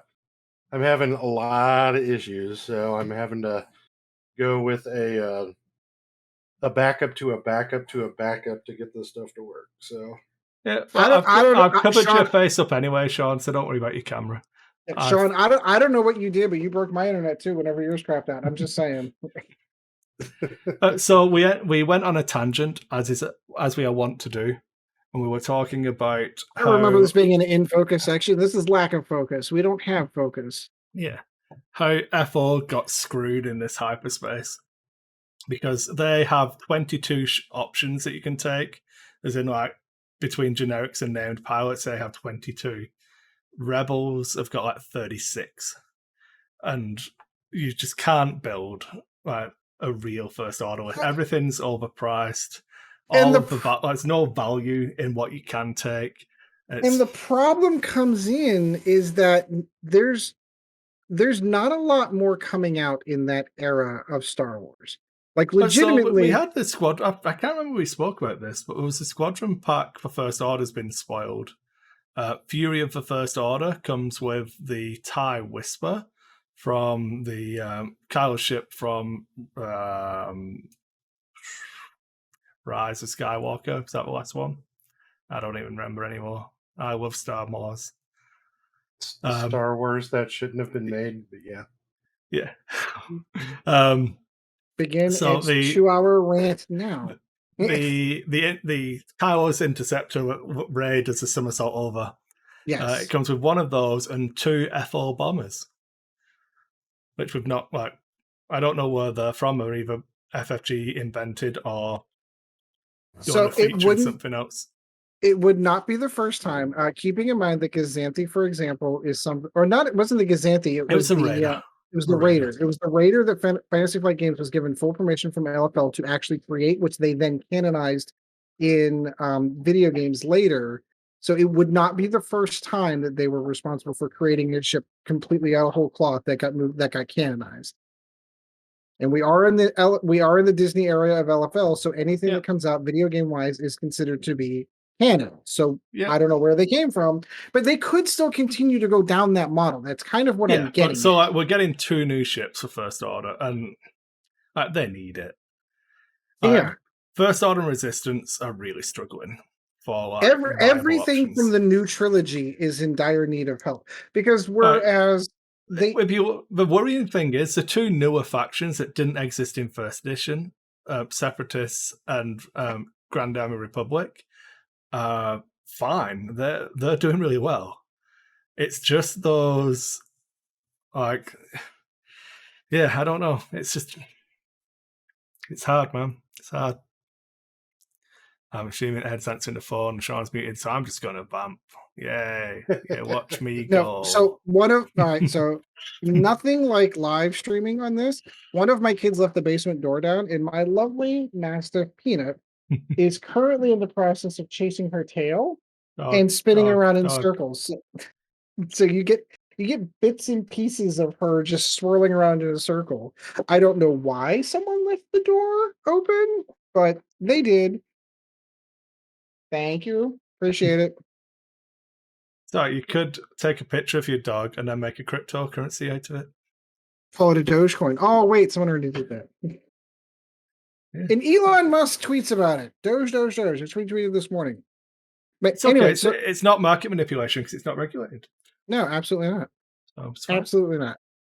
But no, I agree with you 100%. So you have these 2 new factions, and I'm sure I get where you had to capitalize on the new movies. I totally get it. I genuinely think it was a logical step to create these 2 individual factions as their own individual factions. Totally agree with all of those statements. But what they need to do, you had a very deep pool to pull from for the Imperial side. You had a very deep pool to pull from the Rebel side, and especially Scum being what Scum is. Scum's kind of like this hodgepodge of, well, whatever the hell we want to put in there. Like everything that isn't the 2 major factions in the galaxy, we can just toss in there. We can toss, bounty hunters in there. We can toss the quad jumper in there. Like we'll just toss everything else into that bucket. And then you have these 2 very, very small, didn't see a lot of screen time factions. Now you had the Resistance cartoon that kind of takes place in that era, but that only ran for 2 seasons. And then you had those 3 movies. We got Von Reg's Tie and Fireball from that, so it did add something to. I was going to say it did add something, but they could go down that creative route, like the TIE. The intercom company that makes the TIE fighter could have easily made all of the same TIE fighters that you have for the Imperial side that you could make for the First Order. It's so we're getting a TIE SF, a First Order bomber. We're getting another interceptor. Mm-hmm. So we are getting stuff. I'm excited to see what they do. Like, I don't know. I mean, it's the only way you're going to be able to keep those 2 factions viable. Because if they're going to keep releasing new stuff, like at some point in time, like you need to help those other 2 factions out, or else should sit somewhere between like the TIE bomber and the TIE Punisher, and then the new interceptor. It's going to be weird because obviously we've already got the silencer and then Von Reg's TIE, so I'm in my head, I think of it as like the Inquisitor's tie, the tie Exactly. advanced V1 compared to Vader's tie, which is the tie advanced X1. Yeah, So exactly. That's exactly what I was going to say. That's the if Von comparison I Rex was. is a prototype, and it follows the tradition or the precedent that they set down with that, you have something like a more beefy version of an interceptor, which whilst you've got the silencer doesn't have the evade action. So give me Kylo the white evade, and I'll be okay. You know what I mean? So, I'm so in. a quick point I want to throw into this though. So, Ed, at the beginning of this, you said that the Rebels and Imperials had a deep pool of ships to pull from. From the Not EU. really. I And mean, I, if you all right, so go, I know where you're going to go. Yeah, if you're you, right. if you, they had to go into Legends or before Legends became Legends to be able to pull enough ships to make them viable. But they did that though. Yeah. No, no, That's no. like I where know. the Hawk's never been shown on screen. Well, wait, no, they did just show a Hawk on something, didn't they? I think it was on Mandalorian. Yeah, they showed a Hawk, but it was recent. It had to be Yeah. recent that they had to So, do but it. but my point about it is though is that going forward, if they don't make anything new in the timeline that we're talking about with the Rebels from A New Hope to Mandalorian, right now Mandalorian is their only place where they can have new ships come into Oh, canon. Now Andor will bring out some too when Andor comes An out. acolyte will bring stuff out too, and I But don't what I'm know if saying they're. is though, if they don't bring new, if they keep repeating the same old stuff that they had, the Rebels and Imperials line of ships are going to run out. I just think, Sean, that we're gonna get a brand new ship for like these advanced, like 30 years in the future factions. You know, like when they did Mandalorian, they just brought in Slave One, that new ship that no one had seen before, and doesn't have 2 iterations already. So I look forward to First Order Slave One. That'll be awesome. Well, That's so what we That's the need. thing is More that fire sprays. that's one kind of thing that well, we used to talk about this years ago on Nova, or at least we did a little bit, where how much farther can this game go? So I think Armada can go as deep as they want it to go because the variance in large ships could become limitless, if they really wanted, because you could do a C class of a B class of an A class, kind of like they do in Star Trek, where you have the A, B, Mhm. C, and D versions. You can almost do the same thing with. I mean, you already look at it. They have Victory class, they have all the different sizes, but in this game, if the series that like Bad Batch, how much are we going to get from Bad Batch? So Which is a clone era time frame. on So you're looking. on a slight follow on from that, Sean, I was saying, well, more to answer the actual question. Yeah. I think that it doesn't need to keep growing. I think now, if you just said X-wing was done, this is it. This is the ship pool that we complete game. have. It's a No, complete so it's game. not. The ships are done. But what I'm going to do, Yeah. I'm going to release a pack for Pilots. Rebels, which has got the Y-wing, but it's in a different configuration. So instead of a cannon, you've got the bombing Y-wing. So the sculpt is different, and it comes with some new pilots. Well, I'd buy it. Probably, yeah. And that's what I'm talking about. Ship wise, I think you're kind of, unless they put out bunches of ships in these series that Disney's putting out, Yeah. gonna run out of ships in this game. But like they've You're done gonna run card out of packs, they've done ships in these Well, development. squadron that's packs. where I thought they were going to go. Is I thought they were going to do more of the card packs because the true limitation is not necessarily the chassis, the actual physical ship itself. It's the pilots, and some of the pilot skills Pilots, correct. are not up to par competitively. They're just not. You can run as many as you want of a particular pilot, and if it's just not good, it's just not good. no amount of points changing or points adjustments. And I know Chris has talked about this ad nauseum.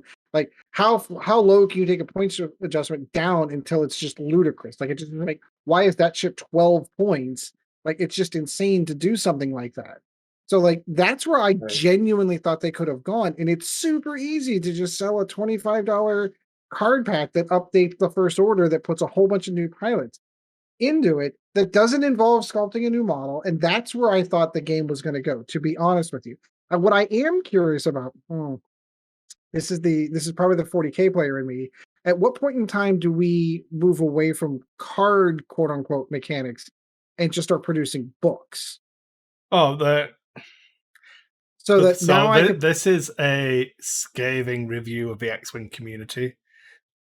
The X-Wing community doesn't actually want to play a miniatures game. They want to play a card game. They want to play X-Wing the Gathering. It's a min-max 100%. Yeah.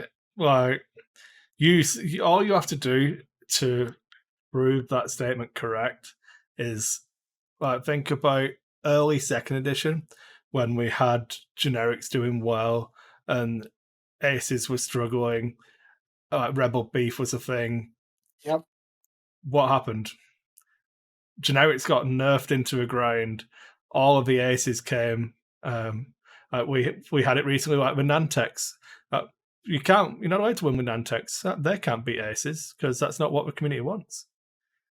You have Anakin running for 75 minutes, regenning his shields is high quality, skillful X-Wing. Jousting with generics is bad. So the same thing. Isn't that the same thing people were bitching about with Corn Horn, R2D2 being able to run around the table and regen continuously and maybe kill a ship, maybe shoot once? Nathan Heidi got the final table at first edition now. Nathan Heidi got the final table with Worlds with that exact strategy. Yeah, and it's fine. It worked. But, like and you see it all the time, and we did a show on this, but the whole complaint of as soon as you get above 5 ships, the game takes too long. It's like, motherfucker, it's not the fact that I'm taking a long time moving my 6 ships. It's that you're being such a wuss trying to decide where to move your ace. That's what's adding the time. The fact that you don't know how to play into this number of ships. Yes. Right, exactly. It's nothing to do with the number of ships I have. It's your fear that I might, heaven forbid, I actually get to shoot you. Mm-hmm. And to me, it just seems like it's playing back into 1.0. Anyway, so I think that's enough of a tangent because we're going to have to cover these cards. Oh yeah. Sorry. This was we started this tangent before you came back, Sean, so don't worry about it. Yeah, we were already on this train before you got there. So what I'll bring us in to what I thought the crux of this conversation could be. So I've got all of the cards up on the screen at the moment. So I've got hopeful and selfless, ruthless and disciplined, fearless and cutthroat. Heroic is the only one I could think of for resistance, so feel free to ping a message in the chat or leave a comment if there's another resistance one and I just missed. First order get fanatical and proud tradition, which obviously flips over to be false tradition. Then the Republic gets dedicated and the Separatists get treacherous. So the folks I wanted to go for were selfless and hopeful, ruthless and disciplined, and fearless and cutthroat. Because to me, the only other faction that's got 2 is First Order. And I felt like fanatical or proud tradition was like a viable choice. I look at these other ones and like hopeful over selfless is 100% just nailed on. Disciplined over ruthless is discipline is so much better. Yep. Cutthroat over feel cutthroat. If you build a list around cutthroat, it's just disgusting. I mean, so I believe I haven't actually looked this up, so this is really bad form on my part. But I believe the list that won the event that Will was at was a cutthroat list with Tel Tavira. So if I read Cutthroat for you and remind you what Tel Tavira does. So Tel is the punishing one, the Jumpmaster pilot, who when they die, you spend their charge, and then they come back with 1 health. So if you read Cutthroat, it reads, anytime a friendly ship at range 0 to 3 is destroyed, if a ship is limited or has the Cutthroat upgrade, you may recover 1 charge. So it's unkillable. So Tel dies, spends a charge, and then gets to recharge a charge when another ship dies or whatever. So like theoretically, you can have Tel come back like 2 or 3 times or whatever. And yeah. But now we're going back to Dengar. So let's Kangaroo. Dengar and all the crap that started with to me, what was the incorrect ruling in the game to begin with. Dengar, because of the way that Dengar reads, if you do rules as written, if Dengar is killed... Oh, no, sorry, Sean. I made that sound right. I see where you're going now. He doesn't recharge his own charge. Like, theoretically, he would. Somebody else does. Yeah. So someone else dies, so he has to... He dies. Fodder. Yeah. Yeah. But basically, what I wanted to look at was the difference between hopeful and discipline and cutthroat and what they kind of do to the game.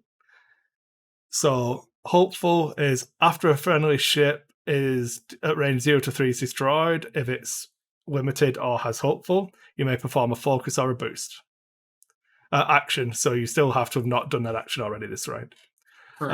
Disciplined is the same, only it's target lock or barrel roll. Cutthroat is that you can... I can't read it now because I've made it too small. Full screen preview. There's a lot of words on Cutthroat. Very wordy. You can recover 1 non-recurring charge on your ship or 1 of your equipped upgrade cards, or you can remove an orange or a red token.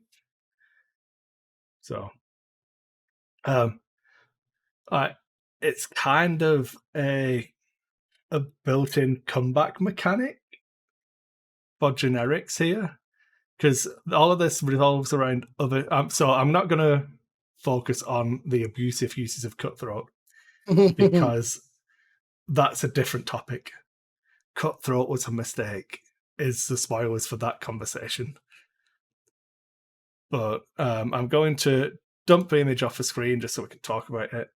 But introducing that comeback mechanic so that when you get blasted off the table by like 3 I5s or whatever, like if you're running a trench run list with Luke, Wedge, and Thane with torpedoes, and just you get blown up before you even get to make a shot with your TIE fighters, now you get to target lock with your TIE fighters. And you target lock in the engagement phase with full knowledge what you can shoot, or you can barrel roll into range 1 and stuff. So, what are your thoughts on these types of upgrades? Is it something that's good having this kind of comeback mechanic in there, or no? Like, I don't think that. Yeah, that's not even in question. Like, and the more I'm reading these, like it's just unbalanced. Like, I don't know. Like, again, I'm way out of the competitive market. I'm not gonna lie, but I don't know what the point values for these are. 1 point each? Way too low. Yeah, that's insane. Like you said, those are the things you staple onto the cart. Yeah. But so, what ships are you putting them on? Because remember, for them to see the table, they have to be on a ship. So, like, well, I think do so selfless. What is the cheapest ship that you can put these on in those factions? Oh yeah, counting to 200. There. It's our favorite segment. Mm-hmm. So we'll start off with TIE fighters. This will be a terrible list, so I would not advise anyone ever doing this. So we've got to go up to a black squadron because Obsidians don't have a talent. So Right, you cannot, so you can't get enough of them to make it worthwhile, because it takes to 26, so you can't get 8. Yeah, because you're 8 points over, so you could only have 7, which means you could upgrade to Hell Runner and 1 point over. So Hell Runner can't be disciplined. Owner doesn't have to be disciplined, does she? I Oh, would no. change something else before I dropped disciplined off Hell Runner. Yeah. No, she doesn't need to be disciplined. It's only if someone else. Yeah. So there you go. Yeah. 200 points. You get Hell Runner and 6 other TIE fighters. So if they kill Hell Runner, all of your TIE fighters get to target lock. Yeah. But is that better than having Iden in there instead? Oh, God, yeah. So I think the problem, maybe fundamentally the problem that I have is maybe not necessarily the upgrades themselves, but the factions in which they're placed. They're putting them in already strong factions that don't need the help. If you'd have told me that these abilities went into First Order and Resistance, for example, and it helped bring that faction into some level of competitive viability, then okay. Like, that makes sense to me. Like, we can't add the ships because we simply don't have the ships to add to them based on the movies, the stuff that's been printed. LFL is going to give us, shit because we can't put everything out. Okay, fine. But if you put a card like this into one of those factions that is genuinely hurting and genuinely a crystal clear power differential between the factions is so clear that those two factions are so far on the bottom in comparison to everyone else, and this helps bring them up, that's fair. That helps balance a game. That's what cards like this are supposed to do. But to put them on the factions that are already in a state of power already and just push that power level and that power differential between the haves and the haves not so much further up, it's ridiculous. Yeah. Like, you're breaking the game. What you're doing is, and again, I don't know if the X-Men community is at the point where like some of the other communities are, but like there are people that I know specifically that played X-Men that only ever played one faction. They weren't interested in playing Rebels. They weren't interested in playing Scum. They're Imperial and Imperial only players, and that's all I'm ever going to play. Somewhere out there, there is a group within this group, a niche within this niche that are only Resistance players. They saw the movies and go Resistance, and they're only Resistance players. And this just pushes those players out of the game.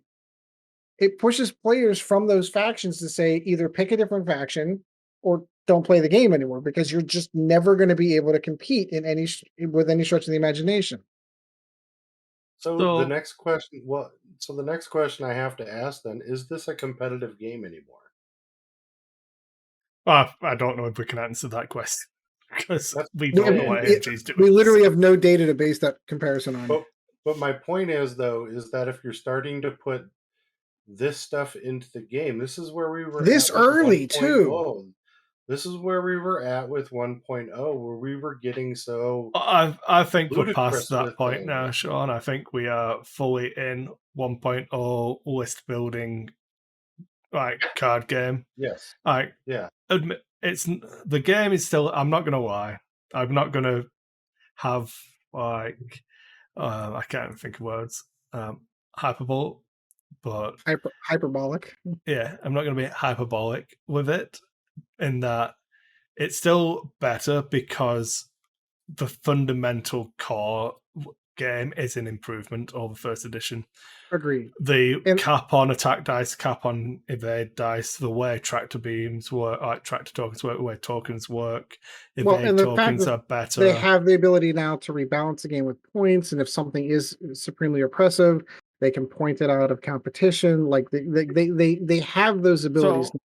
Those knobs and switches to flip. Do you want my hot take, which kind of is the end result of my train of thought on all of this?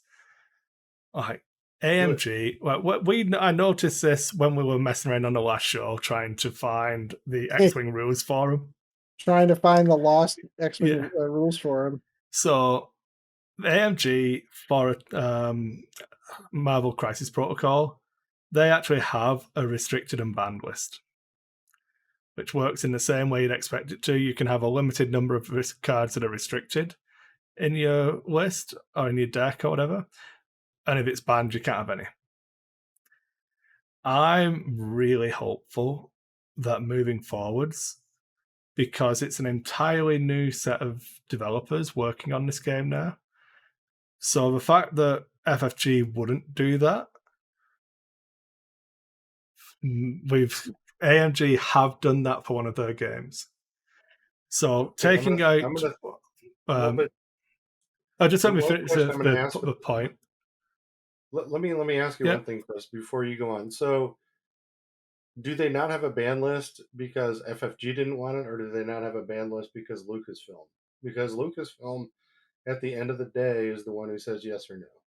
Oh, but like Marvel's still Disney, Lucas is still Disney. It's all the same. I get that. Yeah. I get that. But the licenses may be different because I mean, two separate entities within. I mean, there's that chance, Sean. But until that's a question that none of us can answer. So right, I'm just saying, I can't. Rhetorical. I'm throwing it out there because it's interesting to see this game evolve and not being a competitive player anymore. We're in the competitive side. It just seems to me that we're going back to the overall power. And you said it earlier, where when we had generics doing well, the community cried. So now you get the name pilots. Generics don't do well. Some of these things can make, if you have generics that have the ability to play them, make them better. And to make your Howl Runner example unbelievably better, that whole list becomes better because that's one a ship phenomenal dies, list. now everybody else is better. Yeah, that's a phenomenal list. But what I'm saying, Sean, is whereas in the current fix for this now is that you do what you did to supernatural reflexes. You put it where it's 36 points or whatever on Vader, on Anakin. It's just like you've effectively put it on your ban list, but you can't because you don't have one. What I'm saying, just let me finish the point so I can get the train of thought done. Is I'm really hopeful that we're not locked in as a community, or in fairness, it's more of a plea to AMG to not be locked into our mentality. Like, we are the X-Wing community, but we only exist in this way because it's how we've always existed. Like, before the wheel exists, you've got to use logs and just roll stuff and get the log from the back and put it at the front. And that's how you've always done it. Why would you invent a wheel? But if AMG can think outside the box, there must be other ways of solving these problems that aren't just making something more expensive or just making something cheap. Like, we can't, I said to Ed, we can never have a Delta Squadron Defender cost 66 points because then you can run 3 of them. What about if you cost it at 60 points, but it's on a restricted list? Yeah. And you can only run 2. Like, it solves that problem of jump masters getting decimators getting stupid before they get balanced. Like, if a generic decimator was 50 points, you can't because someone could run 4. But they probably won't. Because people aren't running 2. You know what I mean? But if you've made it so I just thought, and this is just top of my head easy thinking because I saw the ban restricted list when we were on the website last time. Mm-hmm. But if you've got I've got this list isn't good and it's not a good example of how to use Cutthroat, but it's funny. And I spoke about this when the card was spoiled a while ago. I thought, when it was released. And it was my 5 Z95 Headhunters and Nom-1 because I love Nom-1. But it was Cutthroat, False Transponder Codes, and S-Thread Tracers on 2 of them. So False Transponder Codes is when you lock someone or get locked, you jam them instantly. S-Thread Tracers is that when you hit with it, everyone in your list can get a lock on them. So everyone's got False Transponder Codes. the one tracer hits, everybody locks them, and you go, "Oh, can you hold these 5 jam tokens, please?" Allow me to shovel these jam tokens over there to you. And then you get cutthroat when someone dies, and you get all of those Fox transponder codes back, and rinse, repeat. I say it's funny. It's not good, but like, make cutthroat restricted, and like, oh well, do I want to take that, or do I want maybe non-one's on restricted list because he's so cheap? It doesn't. It's not saying that you can't run this. It's not bandwidth worthy, but you're taking something from that S tier, so you've got to take so like you can only have so much S tier in your list, and you get to that like you can point it appropriately and use these other tools because like we spoke in the past. I think one of the things that I think I'm going to say it was me because I've got a giant ego and I need to pad it and inflate it a little bit. I said I wish they'd have done the dotted, limited dots on some of the cards. So, like, I'm trying to think. Jump Masters, you just put up the contracted scout is a generic, but it's still limited to 2.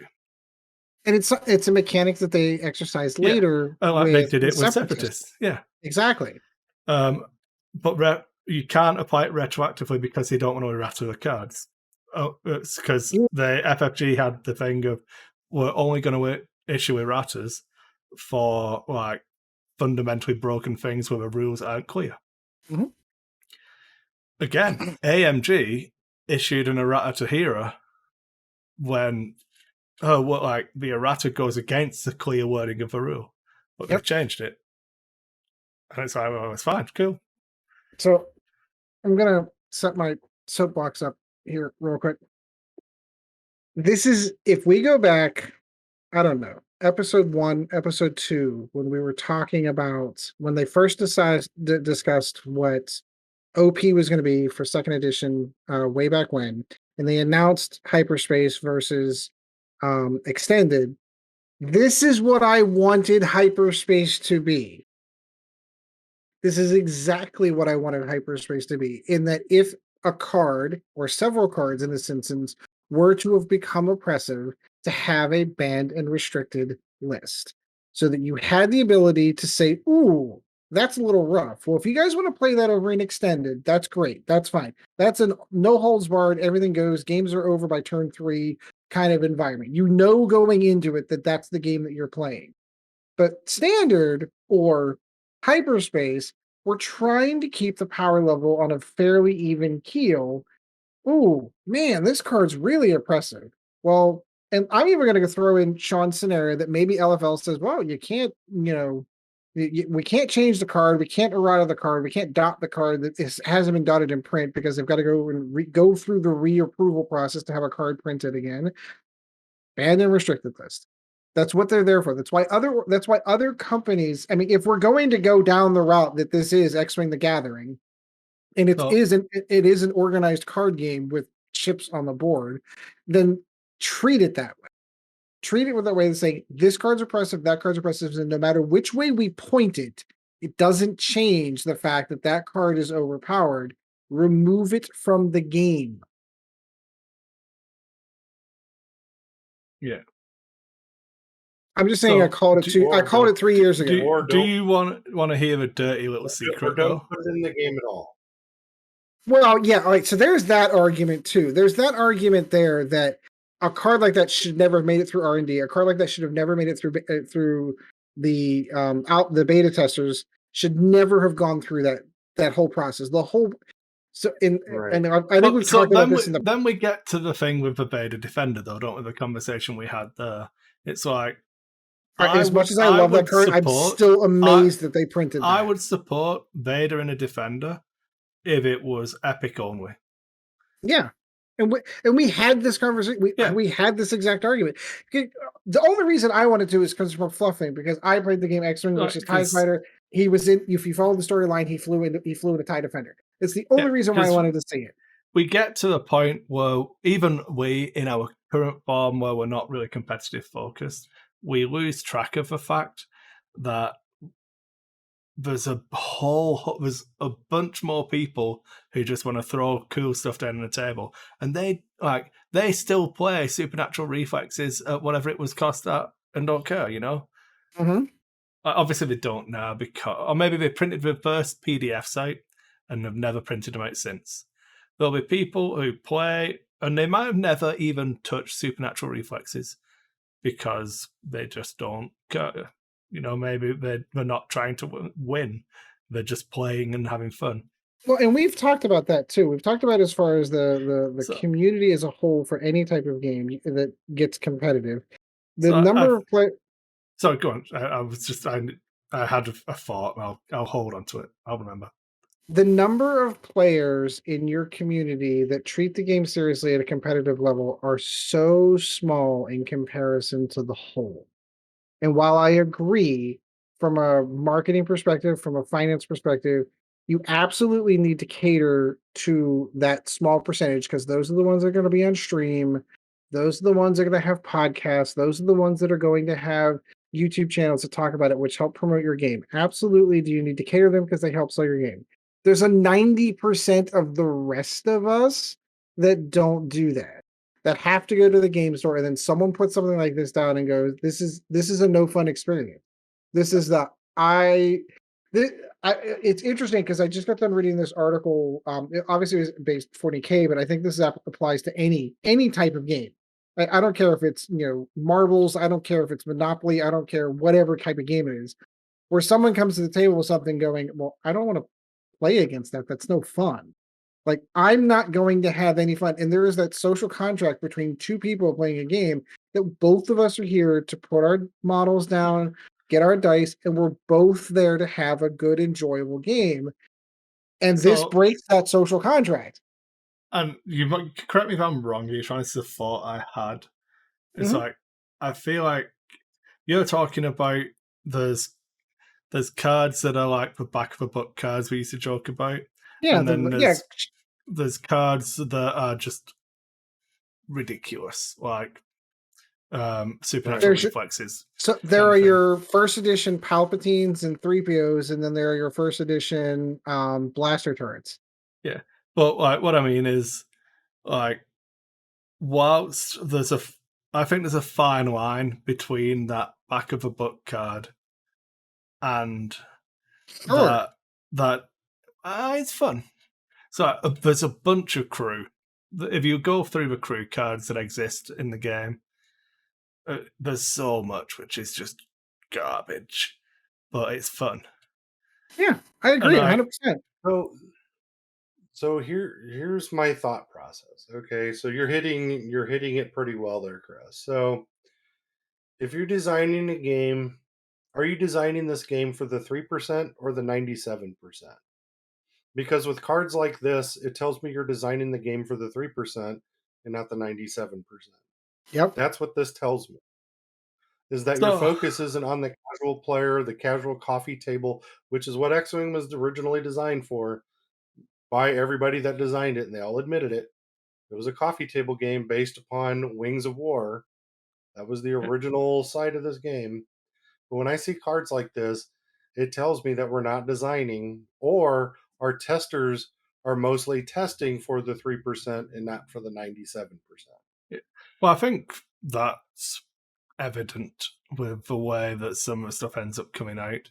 Well, and I think that's kind of a double-edged sword too, because like the ones who are going to be more keen to play test are also the ones that are going to be playing it more often. What I wanted to say, Ed, is that, and you have seen this from 40K, it's a relatively common quote that goes around and does the rounds, is that, like, if you build a game for a casual community, you don't have a competitive community. If you build a solid competitive rule set, casual people can still enjoy that. And there's a nugget of truth to it. I think it's a more nuanced take than that, because I think, and that's why sometimes garbage is fun, and that's what draws. And I agree with that statement in principle. Again, not that I think that Wizards of the Coast does everything right. I think that they make a lot of flaws, make a lot of mistakes, and print a lot of shit that should never ever touch cardboard. I think I mean, I think I'm probably going on a tangent, but that's fine. I'll let you finish. But what I will say is they have other formats that they cater to for those casual players. They have Popper, for example, which one of my favorite formats of Magic to play. And those who don't play Magic, but I think everyone's kind of got an idea. You have common cards, you have uncommon cards, rares, and mythics. And 99% of the power of the game resides in those rares and mythics. So they create two formats, one Popper, one Artisan, where it says, okay, Popper says you can only use common cards.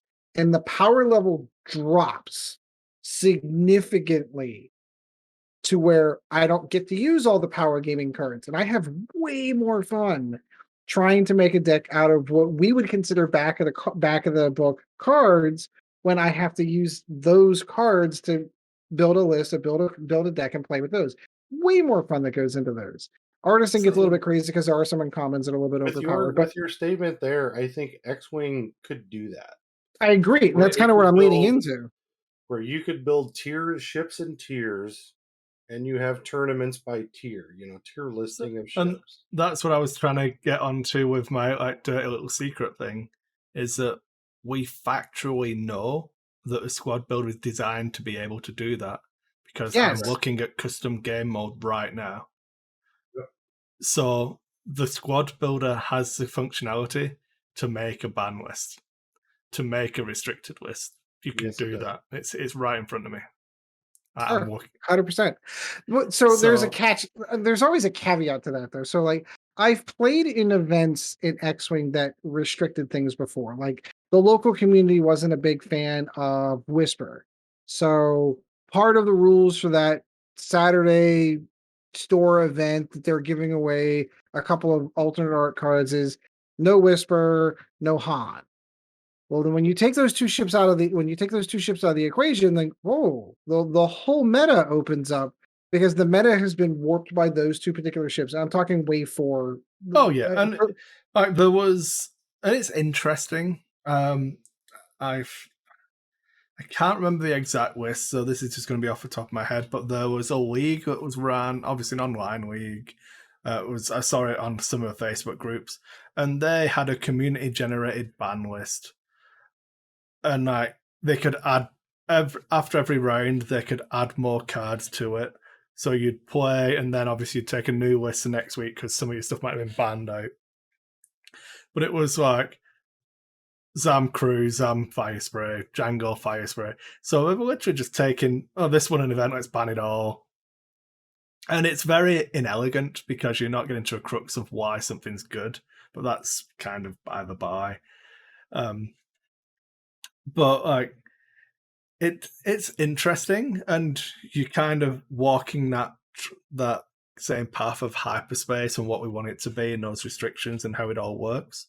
So yeah, I don't know. I think there's scope for it.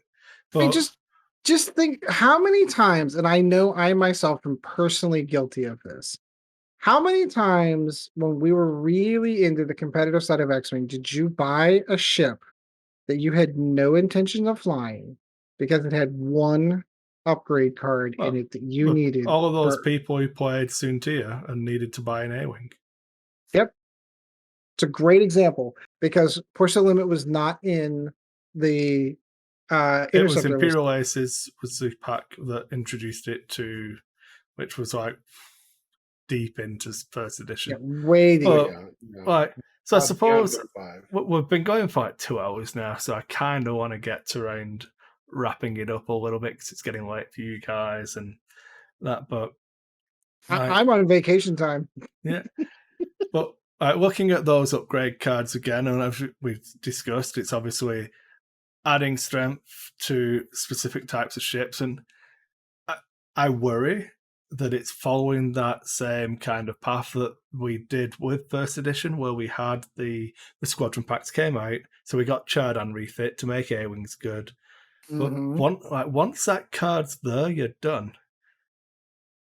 Like, it exists now, so everything beyond that. So I just really hope that AMG take this time, because there's not been a lot from them. I'm not complaining about that. We've been in the height of COVID. It was an unexpected changeover. You know what I mean? There's many mitigating circumstances to this, but I really hope that they're taking the time to actually look at the game and fresh eyes on the problems, and maybe they'll see something. And it's like, well, why don't you just do this? And I just hope that happens, because my fear would be that if we get an update in November, whenever the next points thing would normally be due if it was still FFG, and then we get another one in January, and it's normal service is resumed.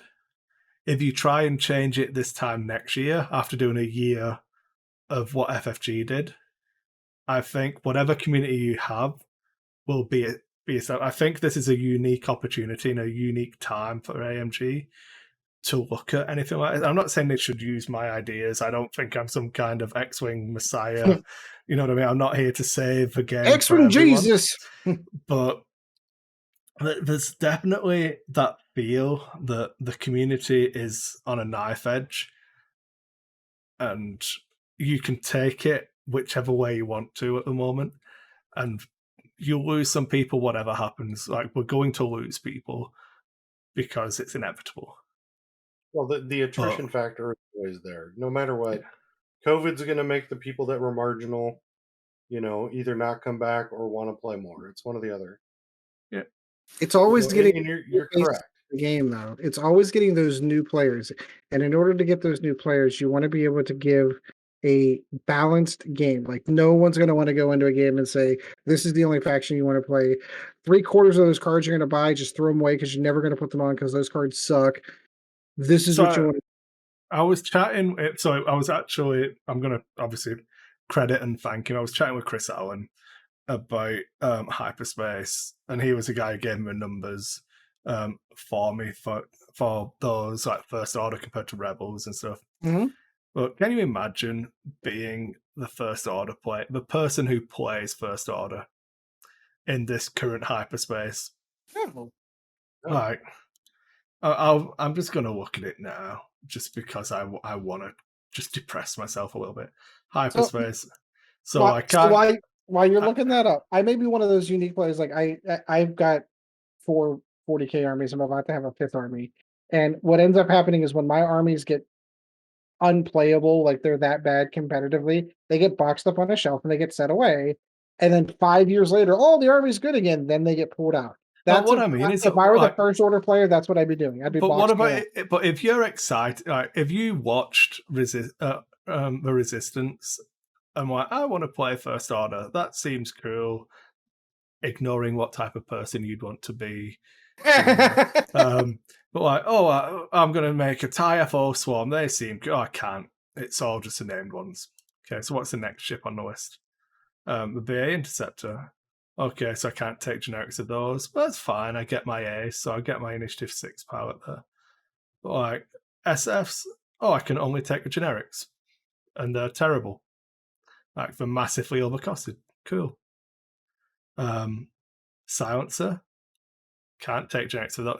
Like, they just got to a point where the generic silencers were good, so we best take those out of Hyperspace. Wouldn't want to be able to use them. And then there's the I-Class shuttle. Right? Just can't take the generic. And then even if you could take the generic, 38 points for a First Order courier. Let's compare that to where have you gone? A Lambda. How many points is the generic Lambda shuttle? It's because I'm in Hyperspace. That's why I can't find it. Yeah, because it's not in Hyperspace. Yeah. Space Cow. Chad would know. Whoa! Lambda shuttle. So the Omicron. So it's 5 points less. 38 to 40. 43, but you get a front and rear arc, which is 3 out of front, 2 out of back, 1 agility, 6 hull, and 4 shields for a Lambda. compared to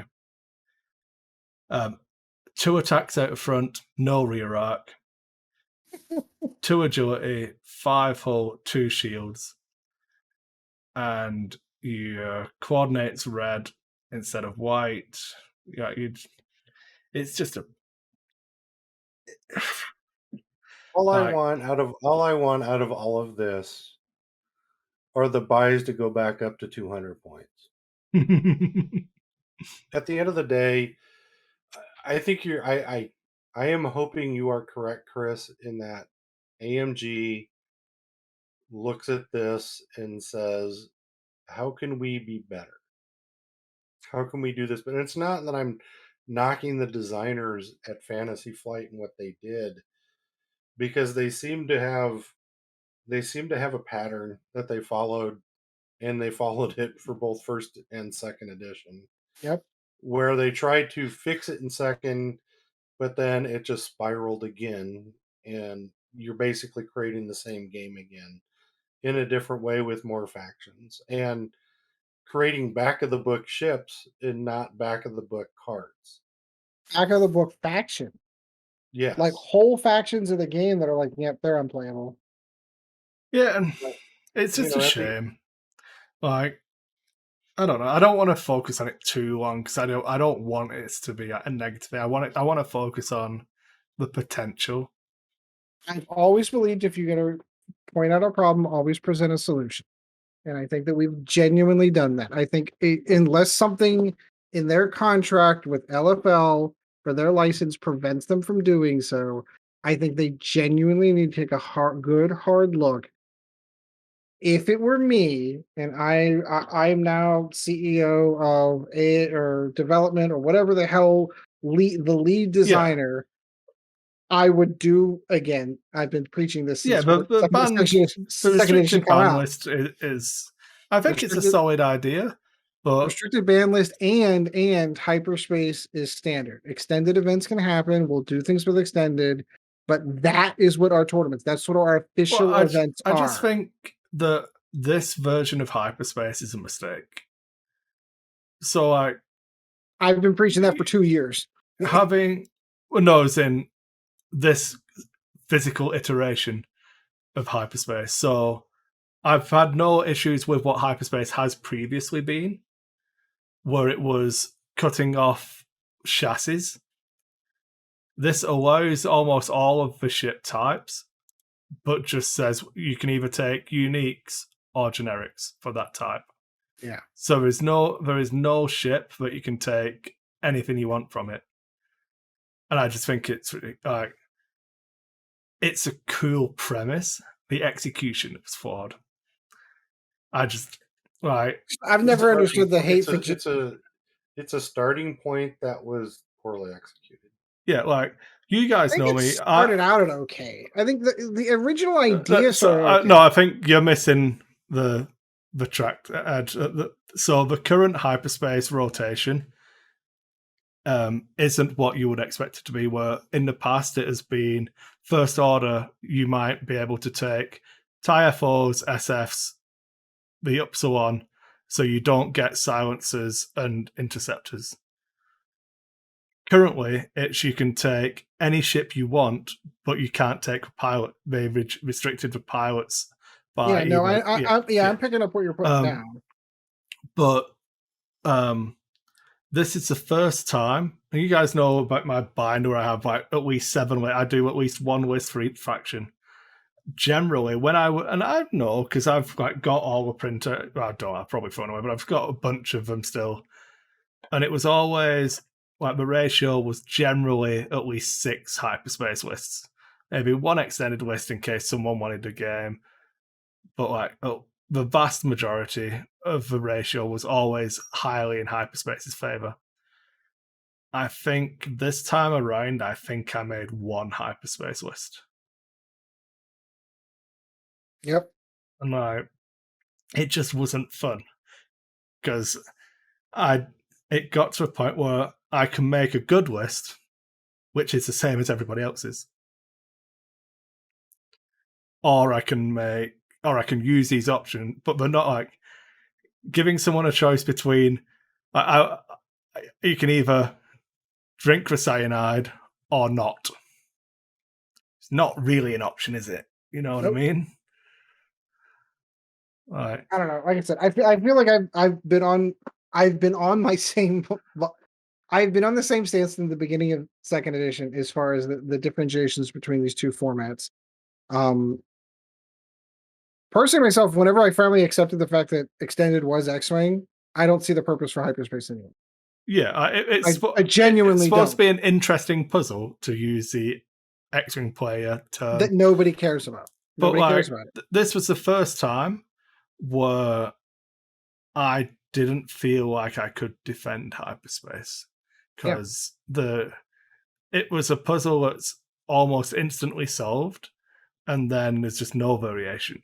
Like there's no, and it's very harsh because we've been stuck in this for a while because of COVID and all of that stuff.